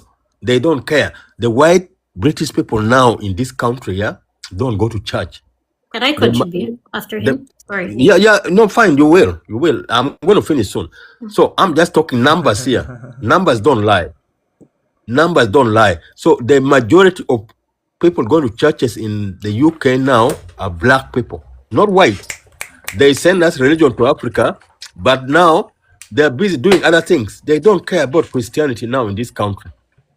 Trust me, the number of churches which are closing in the UK is going all over the roof. So, But the Europe in general is going a-religious. Like, I'm talking now, like, there's literally mega churches in the West that are worth billions. Not Like, in the I UK. don't think that's fair. Like, the idea Can I like help that you both? Africa You're is saying unique the in same making thing. Not in the pastors UK. rich. All right, Not Both of you are kind of guys, saying the same one thing, second. Sam. Let me bring some order.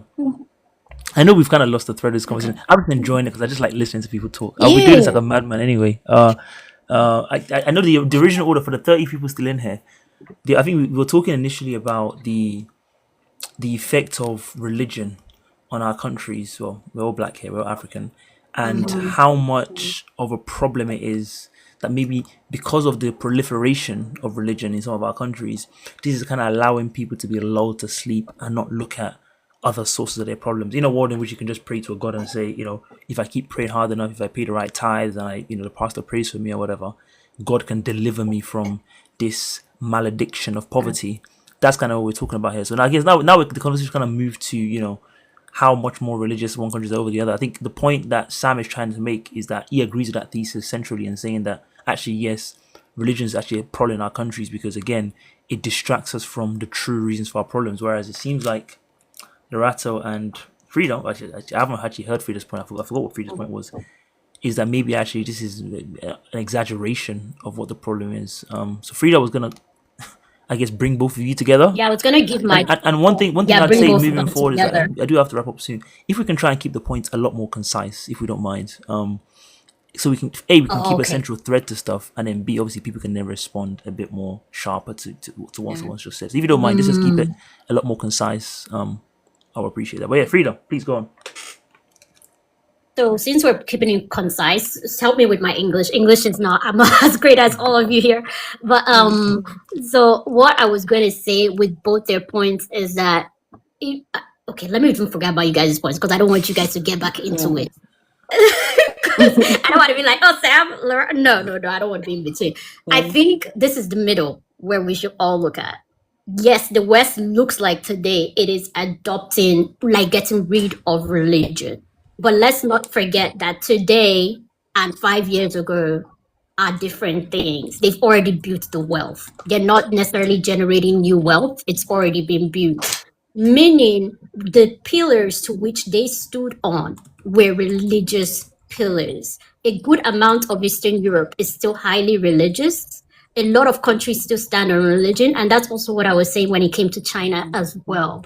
Just because you don't call it religion does not mean it's non-existent or it doesn't operate there. That's how, when the foundation of somewhere has been built, those are the pillars it's standing on.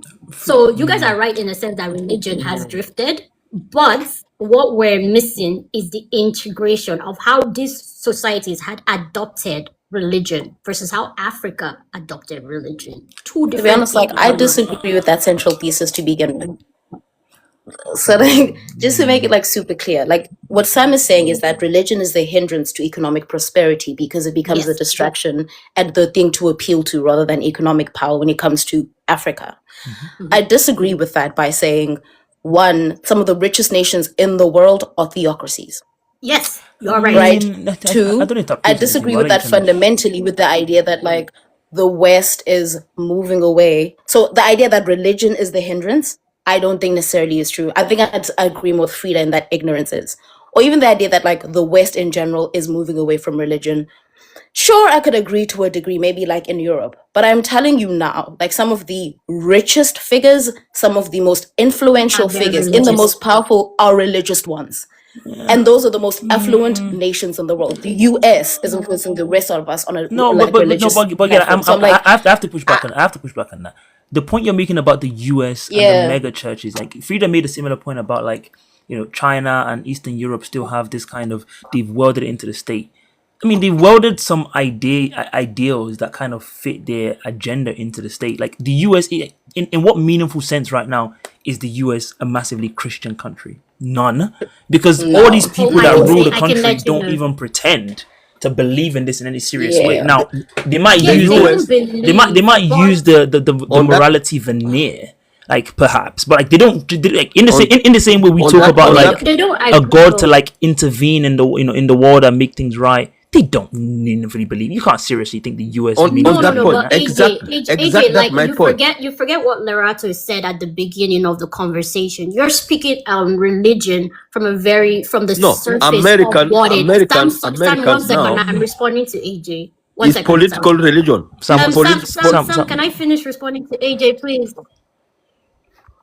Can I finish responding to AJ? Yeah, Thank you. go on, Freedom. So what I'm trying to say, like with AJ, is that what you're saying makes sense, but I think where you're still missing is that there's a difference between what a person individually believes versus what the doctrine actually says. A lot of everything that America still does to today is on the pillars of Christianity. In what sense? Anyone who's like, I don't know if you're Christian yourself. In what sense? Give me an example. In what sense? Yeah. An example. Yep. When even they say things like, they may not say the word religion, but when they say we have to liberate our people, there's certain terminologies they use mean, even that's to justify why they're going I for mean, war. again, that seems That's like, politics. that seems like a That's a politics. But semantic politics thing. still That, rooted. no, that's not That's the same. politics, not religion. But Frida, semantics it's not the matter. same No, you might say thing. semantics, but think about it. The people they're preaching to. That's politics. Sam, 1 second. The people they're talking to. Let me tell you, there's a difference. You cannot completely separate politics and religion on semantics. You can't. I don't Because know. at the end of the day, the people that they're talking to are you may not be religious. That's what I'm saying. I said remove myself, like me, you. It's not me and you they're talking to, but the people they're talking to every day. Look at Utah.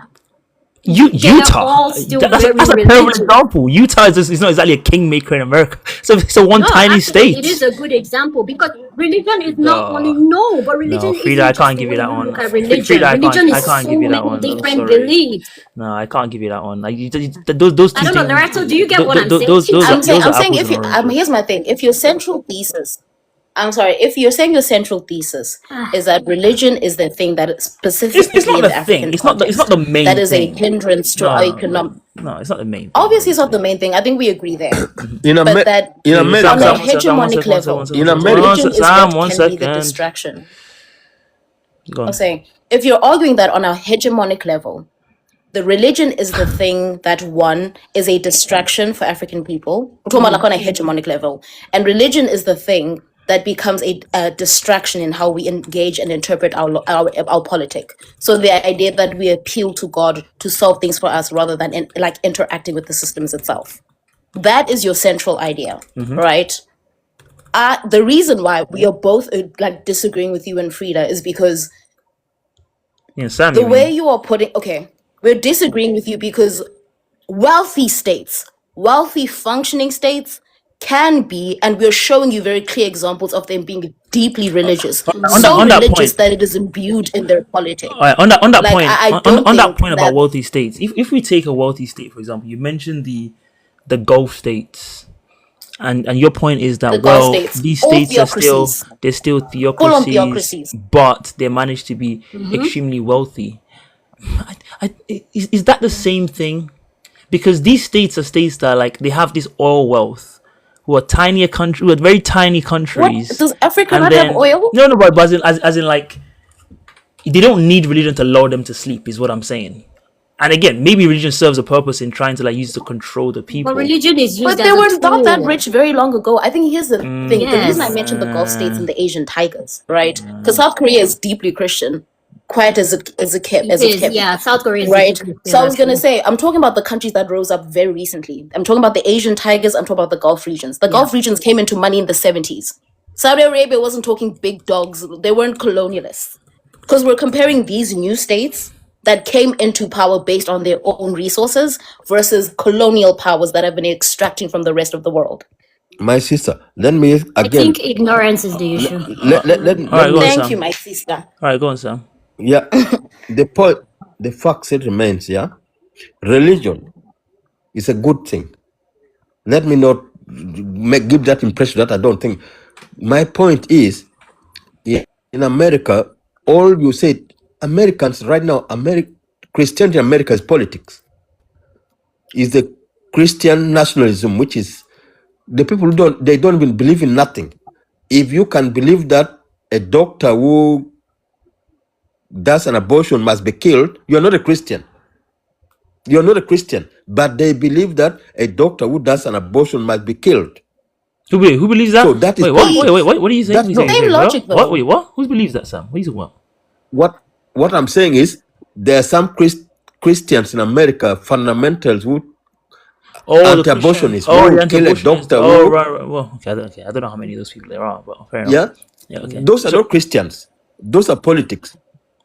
Because if you're a Christian, you would value life. You will not want another. And you know something? You know the biggest gun supporters in America Huh? are Our Christians. Christian nationalists.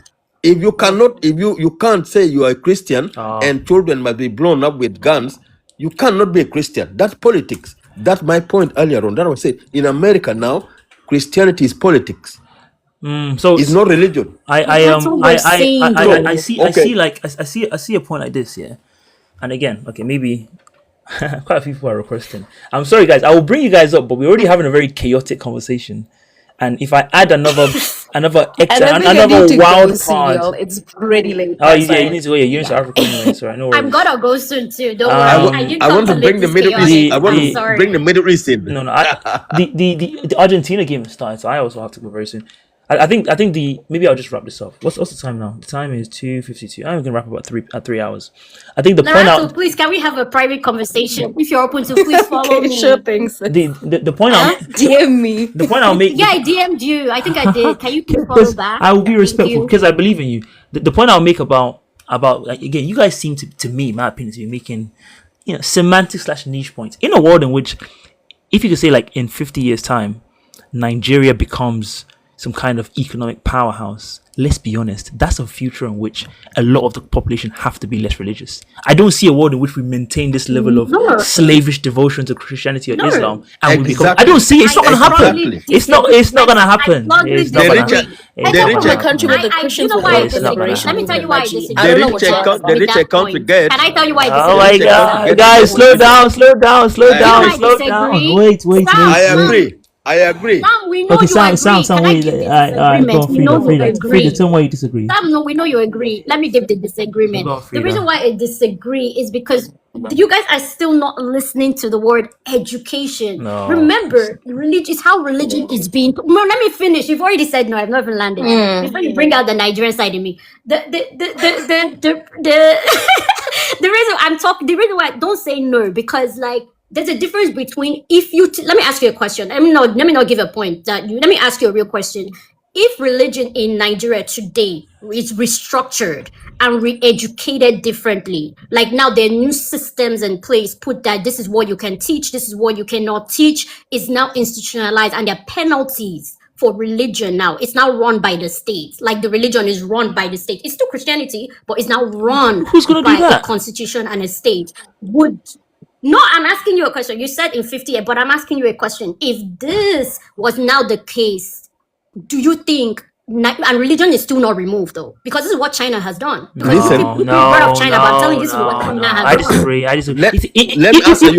Listen, Wait, Paul, sorry, Sam, Paul, Sam, 50 Say seconds. no, I My come from sister. China. Wait, Sam, 1 second. Even in that world, the only Are you reason, from China? the Why you only saying no? wait, Frida, 1 second. The only way in which you could even like suggest or allow a Nigeria in which somehow people allow the state to set limits on what can be taught and can't be taught is a Nigeria in which people just care less about it, and so if the state wants to do it, we don't care. That's the Nigeria. So for what you're saying to happen, what I said has to happen No, first. that's not what happened in Yes. China though. No, That's not what China's happened in it's a China. red herring. But It's not the same Cares thing. less It's not the same to be thing. enforced. It's not the Okay. same Listen. thing. It's not the Listen. same Okay, thing. can I interrupt you just quickly, right? Listen, I'm guys. talking Listen, from a country guys. with a This, history. Oh my Sorry, this is Sam. God, happened. crazy. Okay, wait, This happened in one Rwanda second. now. 1 second. Let me let Sam say what he wants to Listen, say. guys. Not Let me let I'll him keep say it. 1 second. Let me let Sam say what he Guys, wants to Ghana say. is about to play. It's No. happening in Ghana is about to play Rwanda with now. Do you support. know what? Do you know what Rwanda done? Ghana Paul is Kagame. today. Ghana's at Paul 2:30. Kagame. Ghana's at 2 Yes, a.m. Ghana, Rwanda. It's at 2 Colombia. a.m. It's at 2 a.m. It's not now. Paul It's at 2 Kagame. a.m.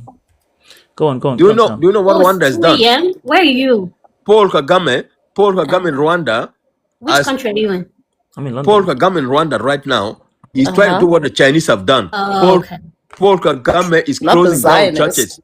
Paul Kagame is closing down churches in Rwanda right now, as I speak. But From what last is year. taking its place? What is taking its place? No, That's the wait, question you need to ask. No, wait. Listen to me. First, listen. So he has realized what a lot of African countries. Paul Kagame said he wakes up and he finds his people going to church instead of going to what? To work. So he's now nighttime churches in Kigali. You can't pray in the night in Kigali. You must. He closing down churches. But that's for what the I'm same saying, reason. though. That's what I'm saying.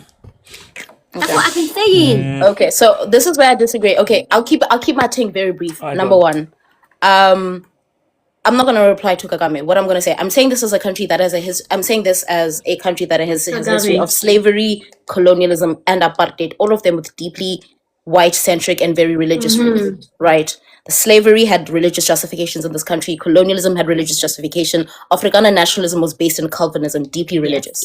So I'm talking about decades of religion being used to, if, for example, like slaves were forced to change their names and be baptized in order to be able to vote or marry in this country. So that's what I'm referring to. Institutionalized racism on the basis of religion, specifically Christianity, as the reasoning, right? And this is my defense to it. On a personal level, right? Even your most ardent anti-religious people, like for example, philosophers like Nietzsche, when people love to quote the idea that like God is dead, they don't finish the part where we have killed him. He argued that when you kill religion, often you kill the ability to hope, right? Because what religion teaches, and I'm not talking about the doctrine, but religion teaches is a discipline of hope. If people don't believe things can change, they do not buy into change. So too, right? And this is the most important part. And I think this is really, really important, right? Because even in parts that aren't necessarily Abrahamic, there's still a wanting for spirituality. The West might not buy into Christianity, but they are buying into crystals, they are buying into the universe. There still is an appeal to a higher power. You can supplement it with anything else. Religion has never been the issue. And then my last point is, and this is where I end things, right? I have crystals, guys. So like there still is an appeal, a want for spirituality and a higher power. You can supplement the universe for Allah. It is the same thing. The last point that I am getting to, and this is where like I think like I'm gonna end this off. What did I want to say? Damn, I lost my train of thought. Oh, specifically here in South Africa, what is instrumental, right? And the reason you can't, like, people aren't gonna let go of religion, right? Like, even in situations where I guess it's more stabilized, because it gives people meaning. What the South African context was able to do is that in wanting a people, because I think this, let me put it more succinctly. You can use religion to give rise to hope the same way you can use religion to give rise to hate. Yes. What the African Americans were able to do in the civil rights movement in using the Black church, what the Anglican church was able to do here in South Africa, as well as the Roman Catholic church, was using religion as an appeal to hope. Because if you already have a built-in base of people who buy into something, and you are able to use that reason to a best, because what you're talking about, the issue with your religion is that the way religion is used is that it appeals to the lowest common denominator and then devolves to a politic of hate as a result, that's or not a politic of that's complacency. not fully what I'm The saying. exact same but, thing like, can be used, and I'm saying this as someone who where it's worked. I mean, I'm right. living in a country where it's worked. fair enough. I also live in a country that is deeply religious in very vastly different. We have Baha'i people here, Muslim, Christian, Hindu, because remember, we imported slaves from the Malays and from India. We've got people who still practice African religion. We've got Christianity. We've got it all. Loretta, can Right? I ask And they you? all function All right. Can I ask you a simultaneously. question? Fair enough. I Like, want you to ask you get a me? question. Yeah. Yeah. Can I ask you? Yeah. Do you agree with me that the richer a country gets, the less religious it becomes? Is No. it true or false? False. I think it's false. I just mentioned the wealthiest country, some of the wealthiest countries in the world being Those are full of red theocracies. herrings, What are man. you on Those are about? Listen. red herrings. Stop using those tiny let- examples, man. Let me No, answer you. that's not Do true. you know something? Yeah. And if you Not even tiny. hold on one I'm second, saying, okay, one second. let me put it this way. I just thought about it now. They might opt out of Abrahamic faiths away. I But, like, I don't think they just thought become about less it religious. now. Let's be honest. Even the Saudis that you guys keep quoting, we all know that these people are not Yeah. as religious as the Saudis from the 40s or 50s. They be importing They're women. drinking They alcohol be here in exactly. London. UAE come have to London, never been. they Yeah, come they to sell London, alcohol drink now. alcohol. Come on, guys. Come on. They are AJ, Come on, womanizers. guys. They AJ, have women in I think London. a religion. Here's okay. This is AJ, my you're conclusion. I focusing think on what a people religion are often comes claiming. after the progress, like Frido said, is already established.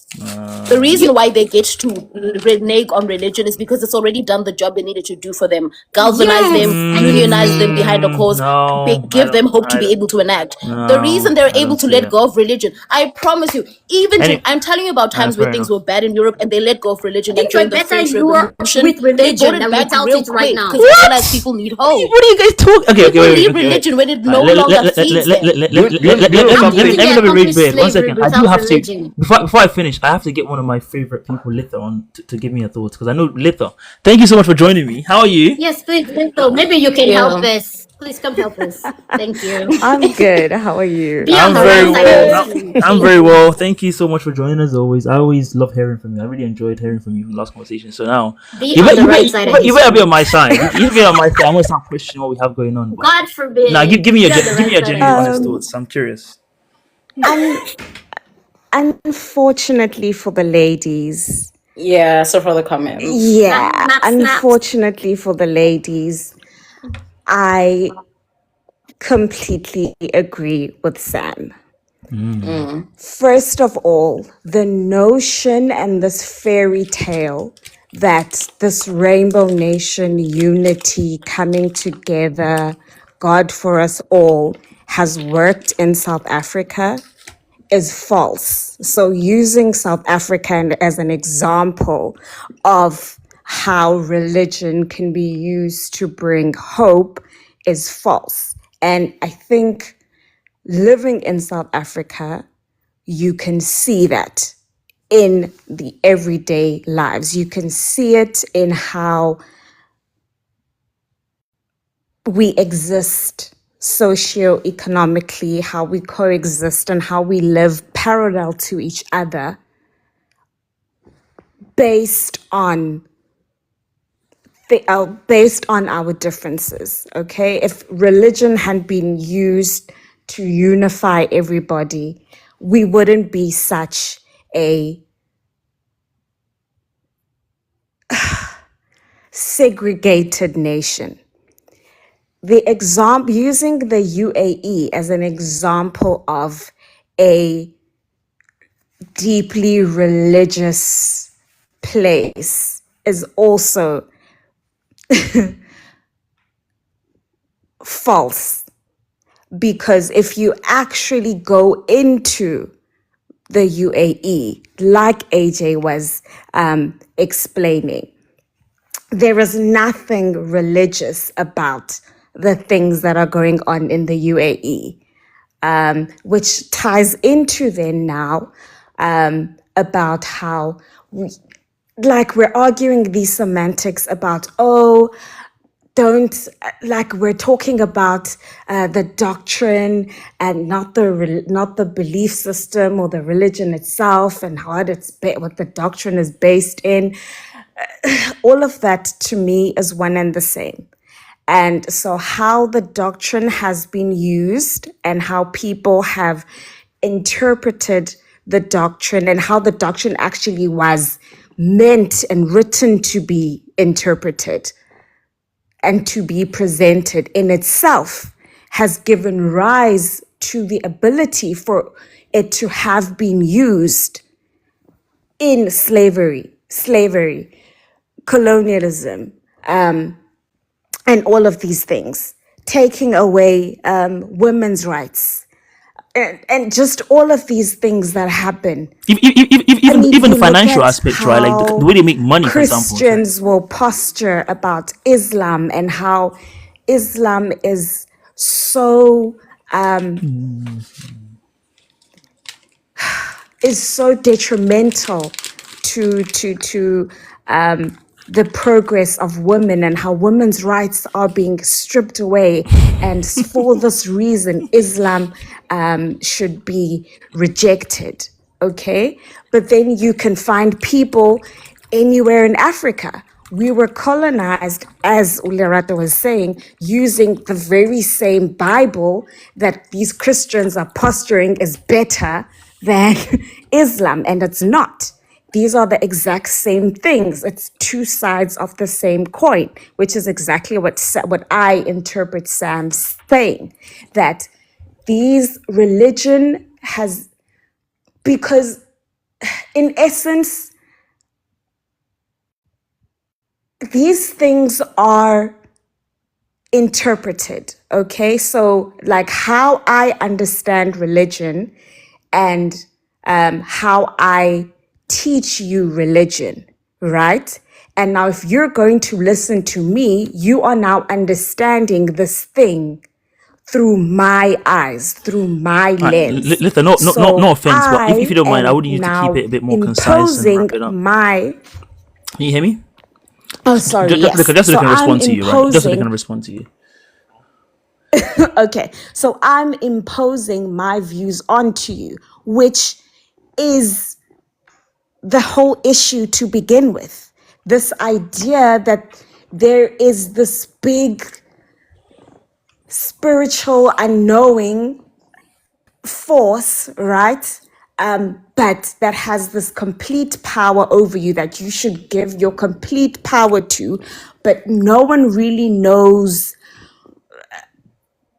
where it comes from, and it's so open to interpretation, and it has been used so detrimentally all over the world and still is today. And for us to now want to argue semantics about, oh, well, that's not what that means. That's the exact same thing Christians do when people bring up how the Bible has Right. been used and is being used to subjugate people all over the world. So, All right. like AJ was saying, we need to, okay. Thank you, Lita. All right, Lorato, please go on. Oh, I thought it was me. Who's me? Lorato? Who's Okay. talking? Who's It's talking? me. Oh, Frida. Oh, sorry. Frida, I couldn't see Frida, because you have Frida. a picture up. I couldn't see Lorato's face. Sorry, my bad. Go on, please. Okay. I was just gonna say, like, maybe for me, okay, maybe I shouldn't speak for Larato, but from me, I think there's a misunderstanding of what we're actually, like, our own points and what we're actually trying to say. Okay. We are neither for religion nor against it. That is one point I want to make clear, because I saw someone say Christian. We are not for religion. We're not supporting religion. We're not saying religion needs to be there. That's one thing I want to make clear. What now we're saying is that the way, because there was a point that AJ, what was your point when we first came?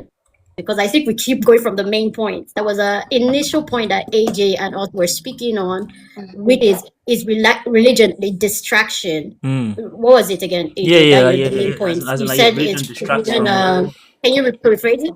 Yeah, it was basically like religion distracts from a lot of these people being able to turn their anger at the government. Like, it kind of lulls Exactly. the opium of the Religion people. As distracts from. who said it? Was it Marx that said that? The opium of the people. No, it was me. It was What's that? I No, said, it wasn't you. that. Opium of the people. It wasn't Is it you that Nietzsche? said. It wasn't you that said the opium of the people, Sam. I wouldn't give you that credit. It wasn't you. Was it Nietzsche? Who said that? No, it was Religion Marx. is It was the- Marx. It was Marx. It was Marx. Okay. Okay, so basically with what he said, like he has tabled, sorry, Sam, let me finish. He has tabled, basically that's the premise we're going on. So we're saying that the powers that be today, be it whether Christianity, atheism, whatever it is you choose to believe as an individual. That's why I put the word, what is religion? It's a belief system. It doesn't matter what you choose. Even the person that is dismantling religion is putting a new religion in place. It just may not be called religion, but a new body of religion will stay in place in a different entity and a different form. And this is something sociologists, I don't know why you guys say semantics. Semantics is sociology. Culture is sociology. There is sociology in the world. And understanding society understands how society functions. AJ, I can't hear you. See, God has muted you for me. But anyway. I muted myself not to be No, but distracting. no. Well, AJ is distracting me. I'll let AJ, Lorato add to your point. Your eyes are distracting me. Yeah. Your eyes are distracting I can me. seduce you or what? Yeah, What you're it mean? seducing me out of common sense. What I'm trying to say is that, but I also want to make it for that we're not necessarily saying religion hasn't done anything wrong. We're not necessarily for religion. I also want to put that clear. I'm no way saying religion is also good. And I'm no way saying, but I'm pointing out that the people who have powers today and cannot be exempt from religion.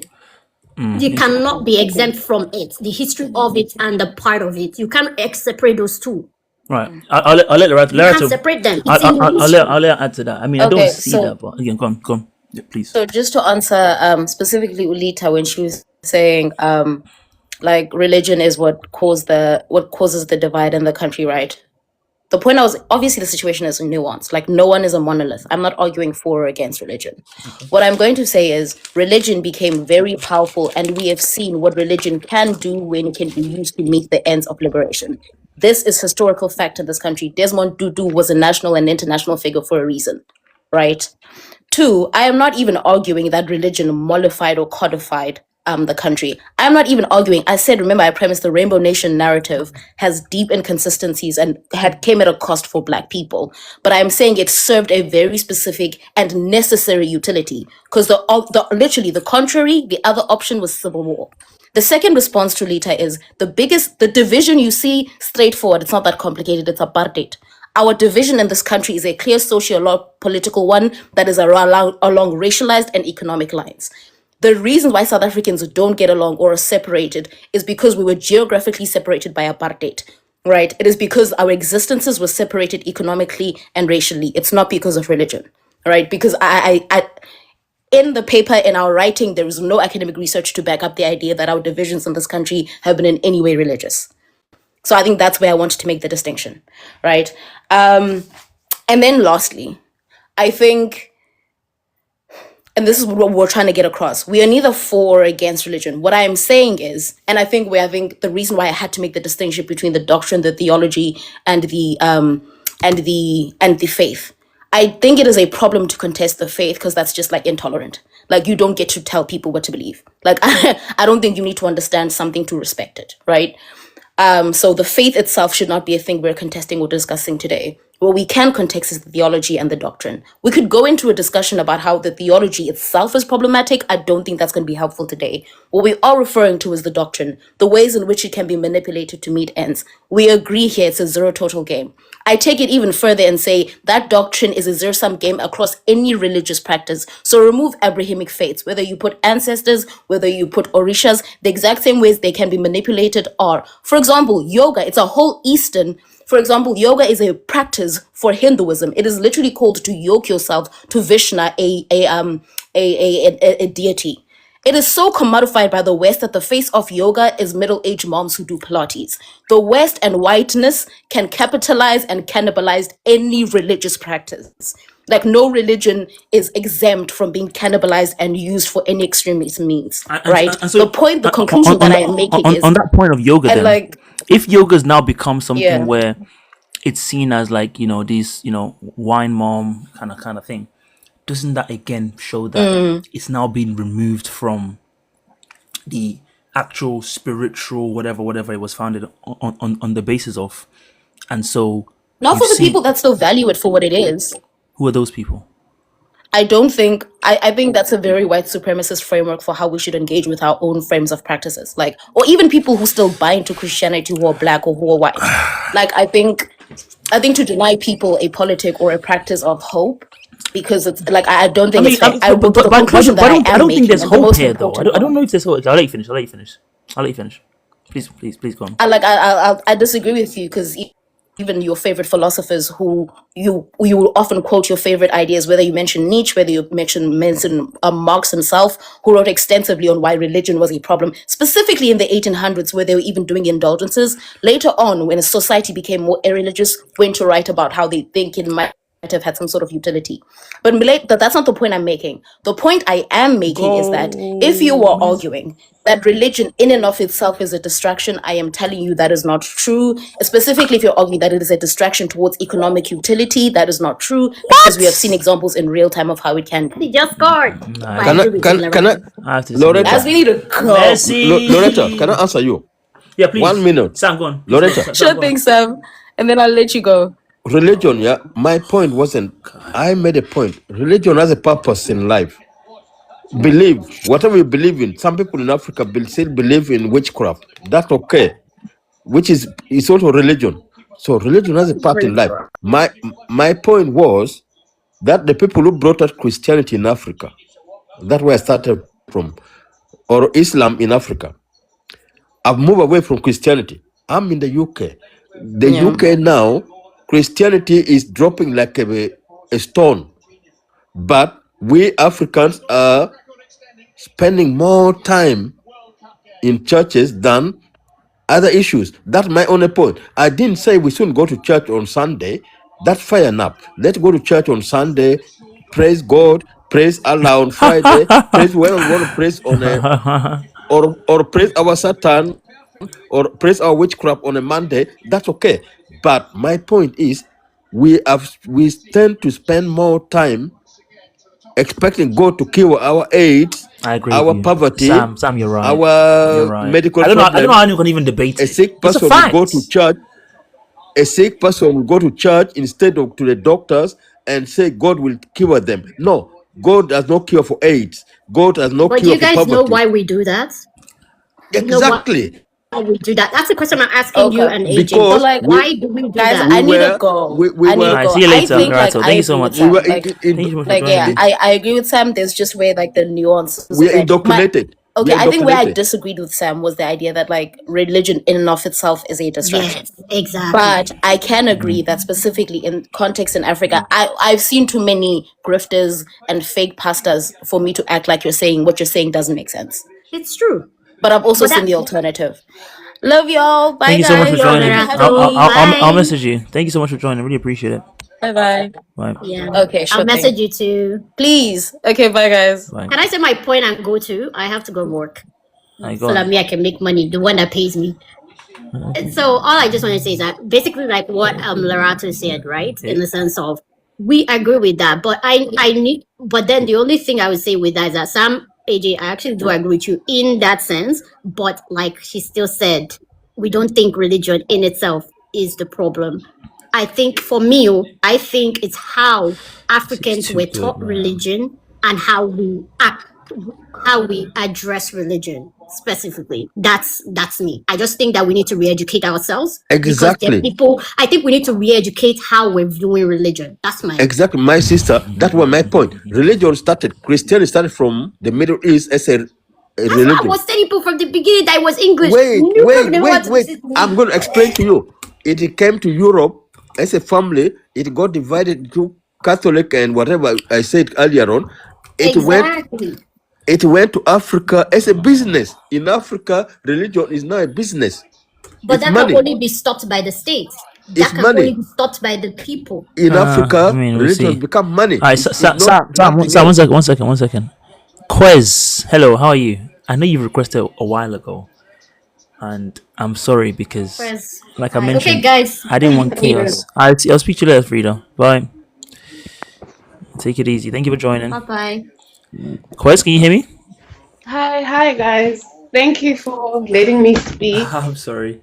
I know it's been a while. I know you've been Yes, I waiting can patiently. hear you. Can you hear me? I can hear you fine. There's a lag. Okay, no worries. I just think my point is that anything that removes, I think we need to have the mentality that anything that removes the African from focusing on the physical, we must, or that disconnects us from our land, we must disregard it. I'll even say religion, yes. Also, education. If your education immobilizes you, then it's useless to you, you know. And revolution or change is brought about by organic movements on the ground. You know, the current issue that we facing in South Africa with the marches that you've seen is that people are arguing that it's not an organic movement. I'm sure that there are elements of it that is not organic, but because the people relate to the struggle, that's why they move. You know, what mobilizes people is something, let's say poverty. You know, people can see that they are suffering.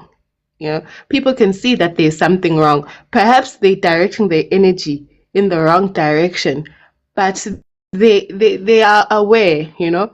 And what happens is then you'll have South Africans who will come online and then they'll say, they'll have a word for it, you know, like the X word, or they'll have a word for this is how you should protest, you know. But I would say that there is no right way to protest.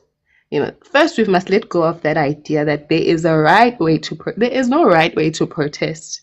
You know, as long as you're waiting for people to protest in a way that you agree with, then there will be no movement.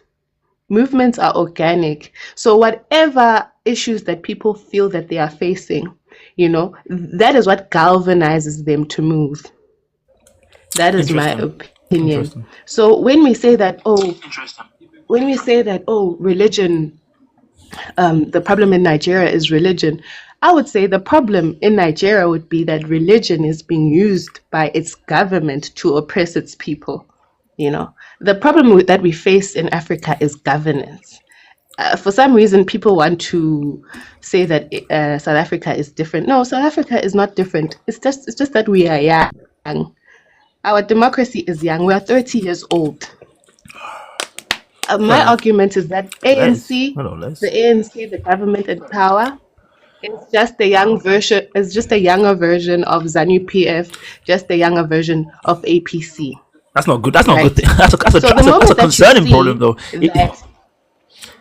If the ANC is the young version of the that's what everybody of is not seeing. ZANU PF is not doing too well right now. Definitely, 100%. All governance in Africa is like that. It's just that ours is just young. So at some point, Nigerians used to be very mobile in terms of their own oppression. At some point, Zimbabweans used to be very mobile in terms of their oppression. But at some point, they stopped. Why? It's because of the governments in their country. The moment you notice that the people in charge do not suffer from the same struggles that the people on the ground suffer, you must recognize that it is a system and it is deliberate. This idea Interesting. that South Africa is some rainbow unicorn nation, it's not true and it does not exist. It's only the educated South Africans who believe in the propaganda, because all governments have propaganda, who believes in the propaganda of that country, that believe that there is some way or some. It does not exist. It's a Fair enough. fallacy. It's Interesting. a fallacy. Oh, thank You know, so when we speak about xenophobia in South Africa, you know, I've been having this discussion with my friends from all across the diaspora, and I'm like, you know, obviously they're angry, and I understand, you know, but I say, you know, South Africa is still confrontational. Perhaps they're confronting the wrong people. Perhaps. Right? Fair enough. That's our issue. Zimbabweans know the issue, but they don't confront. Nigerians completely deny that there is an issue. That is the problem. But the issues are the same all across the board.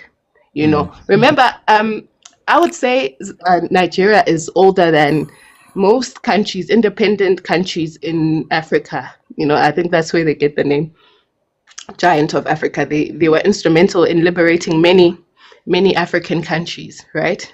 So we cannot look at Nigeria and think it's a failed state. It didn't begin that way. It slowly happens, slowly, you know, and also education plays a role because now we are telling people, no, don't do it like this. Do it like that. No. This is not how you first. It sabotages any movement that will grow, All right. because I now do have to. Oh, Sam has to go. See you we later, know Sam. better than the people. Fair enough. Bye, Sam. See you later. Now we Appreciate it. think we know better than the people experiencing oppression. You know, so Fair enough. I think I'd like to get Les in here if you don't mind. that Can you hear me? Hello? Yeah, I Les? can hear you. What's yes. good, bro? No, Yeah, it was good. I just wanted to Okay. make sure. Quiz, I just wanted to make sure I didn't. Was that the bulk of your points? Oh, okay. Just so I can get Les No, in here. no, I'm done really. Okay, no worries. Thank you. Thank you. No worries. Les, my friend, how are you? See you later, mate. I'm good, bro. How you doing? I'm not. You're American.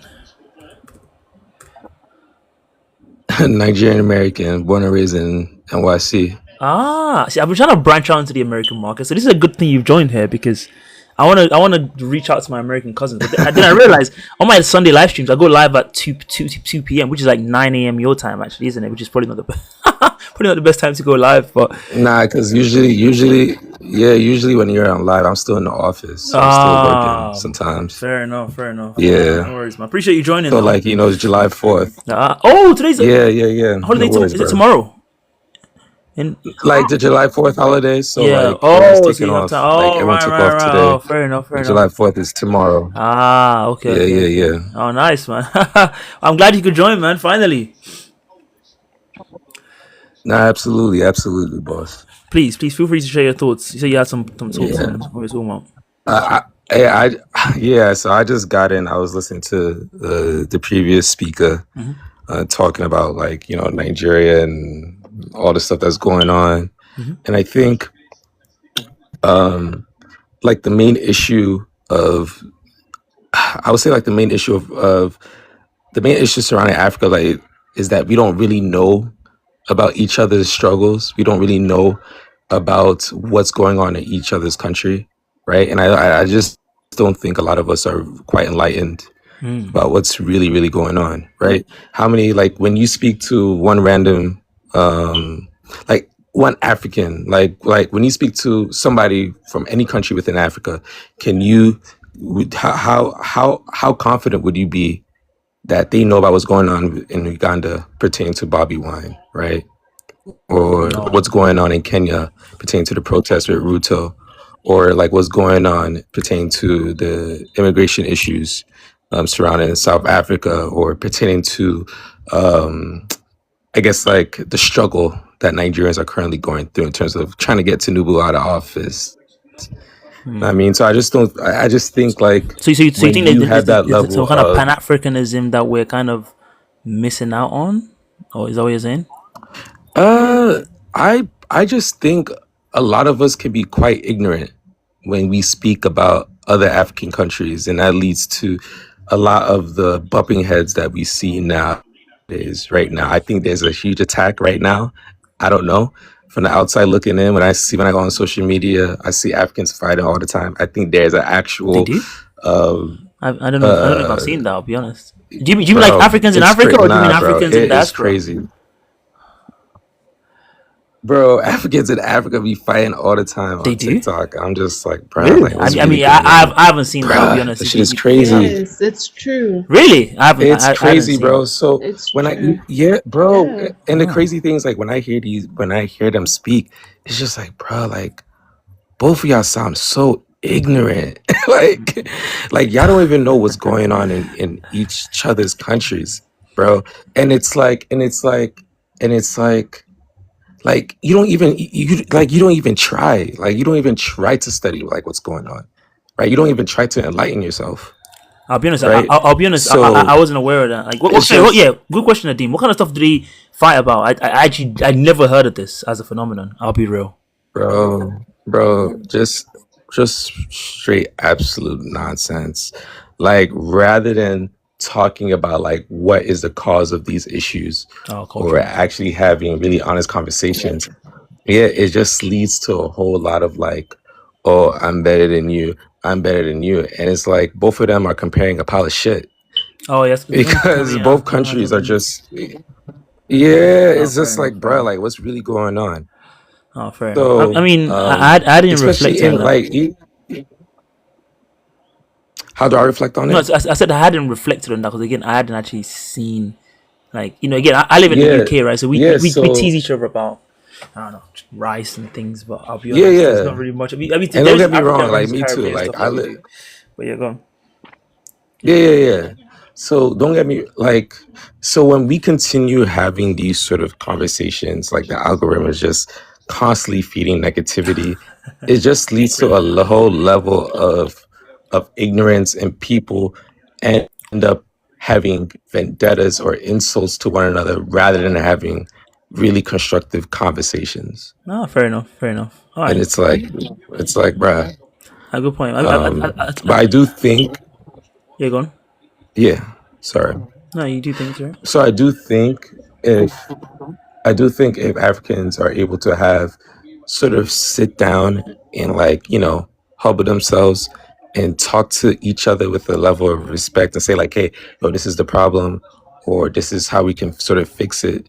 We can start educating each other like what's really going on in each other's countries rather than just being very ignorant to one another. I think that's the first step before anything else, if I want to be honest. Oh, fair People are enough. just refusing to have honest discussions. No, fair enough. Okay, I appreciate that perspective. I didn't really heard much about it. Grim Craw, I'll let you wrap up before it's 3.5 hours, so I have to Yeah, wrap up hi soon. there. So I'll give you the Yeah, I final was getting tired of typing on. Don't worry, Okay, I'll give you the final yeah, word on all of this.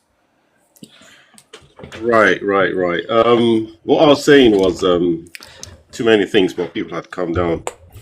What the chap just said about the dissent, I think it's manufactured dissent which has been put out there.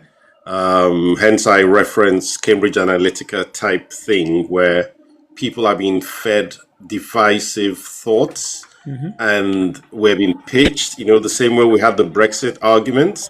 So there are the cultural, well, what I would call culture wars between different people, and sometimes it's over things which they already have, which we're being told we don't have. You don't have your dignity, your sovereignty, da da da da da, or these people are coming for you when they're not coming for you. With regards to the religious thing which people were talking about, I think that's always dead in the water. Every time that comes up, I mean, even the most ardent, sometimes the most eloquent researchers or minds would suddenly take sides. For me, like I think the other sister said it, anything that takes us away from the land and who we really are, we should shy away from it. I put it as anything that's outside our own modality. Of course, we can take the best from every and anywhere, but use it. But we need to realize that unless we unite under the common struggles we all have, dignity wise, collectively as a people, we're not respected. As a people, we don't have the full capability, organized capability to protect our women, our children, our, when you talked about what if someone comes in and decides to, do something wrong, can we really defend ourselves? We can't. And this thing about, oh, yes, I know we're not a monolith, but everywhere we find ourselves, low health, whatchamacallit, you don't have the best of hospitals, you don't have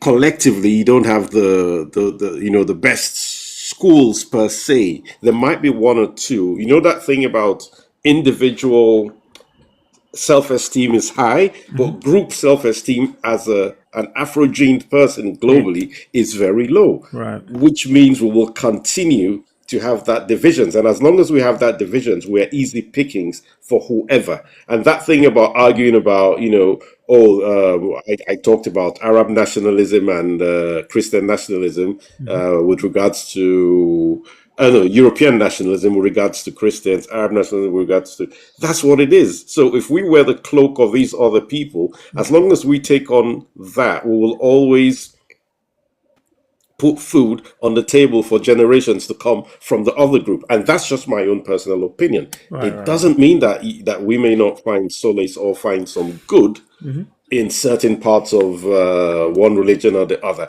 But wholly, it doesn't mean that we're getting anywhere. To me, I take it back to one enslaved person on a plantation saying the other plantation owners, my master's better than your master. Bollocks. They're all the same at the end of the day. So we need to get ourselves out of the rut. So that's it basically. And some of us did know about the BS that's been going on from when we were young. Yes, I know not everybody in totality as a group of people, but yes, the brother's right. We need to start learning the truth about each other and not the truths which just divides us, the commonalities, the truths about what we need to unite on, and we need to start building. The governments are not going to do it. The UN and all of them, they're not going to do it. So anyway, I'm just going to land on that. I appreciate Can I just say this one thing? This one thing. Yeah, go on. Just as an example, right? So I'm married to a South African, right? And I'm not gonna lie, like this whole situation that's been going on has been very, very, very challenging. To the point where, you know, you bump heads, right? Based on algorithms, based on what you're seeing online, right? And I think this is a good example of what's being pushed right now on the internet, right? In terms of just trying to divide and conquer Africans and just basically trying to prevent us from sharing each other's stories and trying to learn much more about one another. Right. So that's just all that I wanted to put out there. Makes sense. All right. Can I add On something? that note, okay, Quai's gone. Can I just quickly? Yeah, can I please. quickly add something before we end? On Liz's point that we will fail to see how everything is connected if we look at it that way. Remittance is the money that expats send back home, and you just need to research how much of that money makes up a country's GDP, right? And that is how a government benefits, by creating a system that's so difficult to live in that the people with skills leave, right? And then when they leave, they send money back home, right? And it's by design. So, and then now you look at what we call xenophobia. It's doing the same thing, but then it's a different modus operandi. It's the aim is to oppress people. All the issues are interconnected, and the governments are aware. An example of this would be what's going on right now with the ANC and the APC in regards with the xenophobia issue. So Nigeria, the Nigerian government is apparently looking to get back funds or money that they believe that the nationals have lost with all the disruptants and alleged xenophobic attacks that they're experiencing. So today I saw in South Africa, our government had a reply, and the reply was they'd like to see where in South Africa there's a system, so if there are properties, they are registered, and she named all the different systems in which properties would be registered and which cars, etc., will be registered, because we have a system, right? So that alone shows you the fact that Nigeria is aware of all issues that its citizens experience, yet they are latent to act. And South Africa is aware of the experiences that South Africans are having when it comes to immigration, but they don't act. They're only acting now when the Nigerian government is threatening to get money out of them. So my point is, we need to recognize that our governments are aware of all our issues, and they don't say anything because it will just stabilize their hold on the country, Right. So True. Good point. it's all interconnected. Zimbabwe benefits by sending out educated people out of the country, so that because ultimately these people are likely the people that will reject or fight against any any oppression that they might experience at the hands of the ZANU PF. So we must look at it from that perspective. We must look at our issues from that perspective. That makes sense. Sounds good. Thank you so much, everyone. It is coming up to 3 hours and 40 minutes. Feeling more and more like a streamer. Very, very nice. I'm going to take everyone back to the things so I can do a little wrap-up, little speech, spiel thing. And I will then say goodbye. Shout out to everyone. Quez, Grimgra, Les, Litha, as always. Thank you so much for joining. Shout out to all my previous speakers. Good night, Grim Man. Oh, sis? I actually forgot already. I'm so sorry. That was a very, very fun, enjoyable live. The conversation went, a bunch of different directions. I do feel like I'm genuinely building a very nice radio station type stuff here, which I'm really enjoying doing.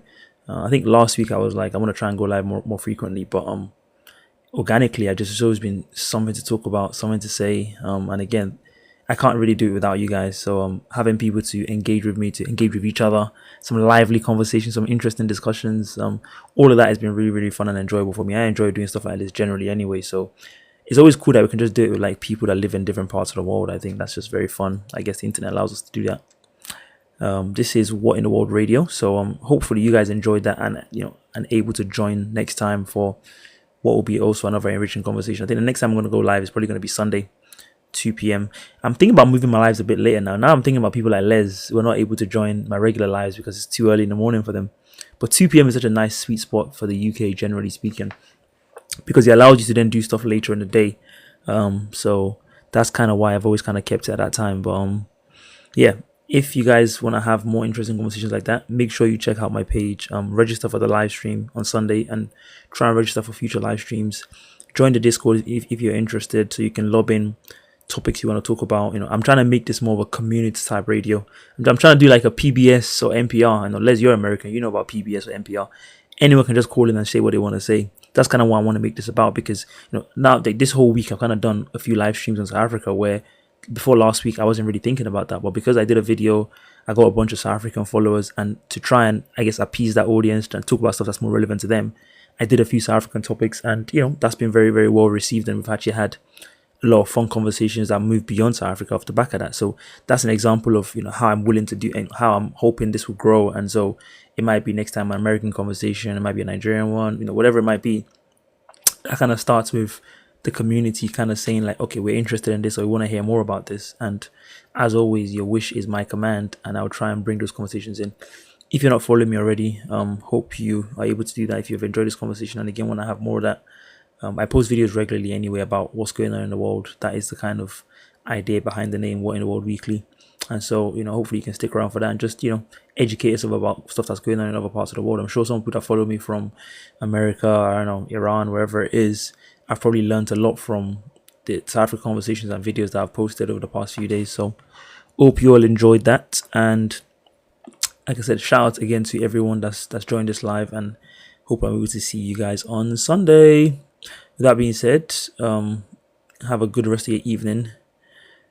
Argentina is still winning 1-0, and let's see what Ghana can do later in the evening. Thank you so much again for joining, guys. Nadeem, shout out to you, man. Hopefully able to join me on live on stage for future conversations. Shout out to everyone else. Sleep tight, you too, Grim, man. Good night, everyone. Adios. Odabo. How do you say goodbye in I don't know. South Africa has so many languages. I was gonna say, how do you say goodbye in a South African language? But you guys have so many languages, I don't know which one will be the best. You get the idea. Have a good night, guys and gals. Speak to you guys on Sunday.